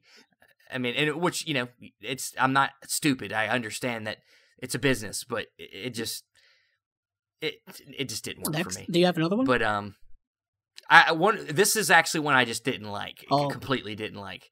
And that's Christopher Robin. Oh, this one bothers me. I mean, this movie, first of all, what the hell were they thinking with the color palette with these characters? And they look like demons. Like these demons possessed these toys. It's England. And like, it's a drab looking, wet, damp I don't give a shit. I mean, so is Mary Poppins, but that was a lot more colorful. This movie, it's death. We're basically in purgatory. I mean, Winnie the Pooh is in purgatory until Christopher Robin thinks of him again, and that's what's so disturbing about it. You got Donkey, whatever his name is like Eeyore is over here like trying to kill himself every 5 minutes. That's Eeyore. Eeyore's. God, I mean, this is supposed to be for kids. I mean, come on. It's mostly a movie that they tried to reach the older people. You know what I mean? Only thing good about the movie is Domhnall Gleeson because he's Domhnall Gleeson. Well, I have a couple. Yeah. Now that you guys start, I had a chance to think of a couple. Yeah. Sicario to Soldado. Day of the Soldado. I like that. I like Sicario. It's not as good as the first one, but I still like the second one. So awful. It's Mamma Mia. Here we go again. How about Here We Don't Go Again? Oh, nobody expected that to be good. How about Here We Don't Go Again? I mean, it's called Here We Go Again. I mean, it's like, do we really need this? Here we go again. I mean, like, it says it in the title. Yeah, go on. Winchester, what the heck was? I mean, Oscar winner Helen Mirren. Yeah, it was pretty rough. Come on, what are you doing, Helen Mirren? Truth or Dare. Truth or Dare came that's out. That's a Blumhouse, and they got the second one coming out, and it's people like, it's Blumhouse. No, it's Blumhouse doesn't mean it can't be bad, people. You hit the nail on the head right there, Steven. That was really bad. Truth or Dare was awful. Yeah, it's rough. All right, well, anything else? I think we talked about a lot. Pacific Rim Uprising. Yeah, I had pretty disappointing. Yeah, like outward bursts of like, that makes no damn sense. That is terrible. I said it like out loud. A Wrinkle in Time was really bad. I didn't hate A Wrinkle in Time as much as many other people. I didn't hate it, but it didn't work for me either. There's a lot about that movie I like. A lot of its themes I think are strong. The problem is the story I don't think is that interesting or great. Yeah. I don't know if Big Oprah worked for me either. I mean. Big Oprah. I mean, some of the other ones down here, like The Commuter with Liam Neeson, just Liam Neeson doing his old stuff. Wow, that's to just be honest, forgettable. Rampage and Skyscraper aren't bad, but they're just like absurdly average rock action. They're forgettable. They're forgettable. There's a lot more forgettables. I enjoyed Rampage. Is exactly what it was. Is what you got. And basically, for me, it was enjoyable for what we got. And I mean, it's forgettable. Did anybody think The Meg was going to be great? I like The Meg. I like The Meg. It's fun, but it's not like amazing. It's forgettable. I have The Cloverfield Paradox is another one. God. Which I kind of know why Paramount sold that to Netflix, because Netflix was dumb enough to pay them like $40 million for it. That was a good move. That was a good move. That was a good idea. The Super Bowl was bad for me. Then I had to go watch that dumpster fire afterwards. So it was like an awful night. But they have to stop making Cloverfield movies that aren't Cloverfield movies into Cloverfield movies. They gotta stop doing that. They gotta just. they gotta stop just retrofitting Cloverfield movies Lane is to really, be really good, but Cloverfield Paradox, no, just not. Yeah, you can't wedge that square into that round circle. Yeah. Well, let's go ahead and end it there, guys. We talked about a lot of stuff. This is a long episode, and I think on our maybe on our next episode, we haven't decided yet, but we might go into what are some of our anticipated movies for this year. Maybe that might be our next. I haven't decided yet, but now that we've ended, let's find out where everybody can be found. Dan, where can we find you? You can always find me at Dan Skip Allen on Facebook, Twitter, Instagram, and Pinterest, or at From the Fourth Row at WordPress.com, where I write about movies, or a website that I work for called Cinesportstalk.com. That's CINESPORTTALK.com, where I write about sports and movies. All right. And Andrew? Yeah, you can find me on Twitter at Capzilla06, where I don't do so much as tweet as I just retweet everyone else just so I don't stir the fire. And also my YouTube channel, Capzilla Productions, where I do movie reviews and Blu-ray reviews and all kinds of stuff like that. And of course here on the Cinema Discovery Project with my partner in Cinema Crime or Cinema World. We follow the rules. We got to work on these things. We follow the rules. I'm Stephen Billings. Yeah, Stephen Billings. Yeah, and I can be found on Facebook, and that's about it. I mean, I post stuff for the Cinema Discovery Project on Instagram, and we have our YouTube where you can get the audio there, and you have iTunes, and you have Apple Podcast. And that will be it for this very long episode of the Cinema Discovery Project, our longest yet. I think it's going to be almost 3 hours, close to 3 hours, probably like an hour, 2 hours and 50 minutes. Our Rocky one takes the cake. Yeah, our Rocky one's pretty good. That's a good one. But that's going to be it for this episode. And hey, guys, keep on watching the movies. I know I will. How about you, Dan? Will you? Absolutely.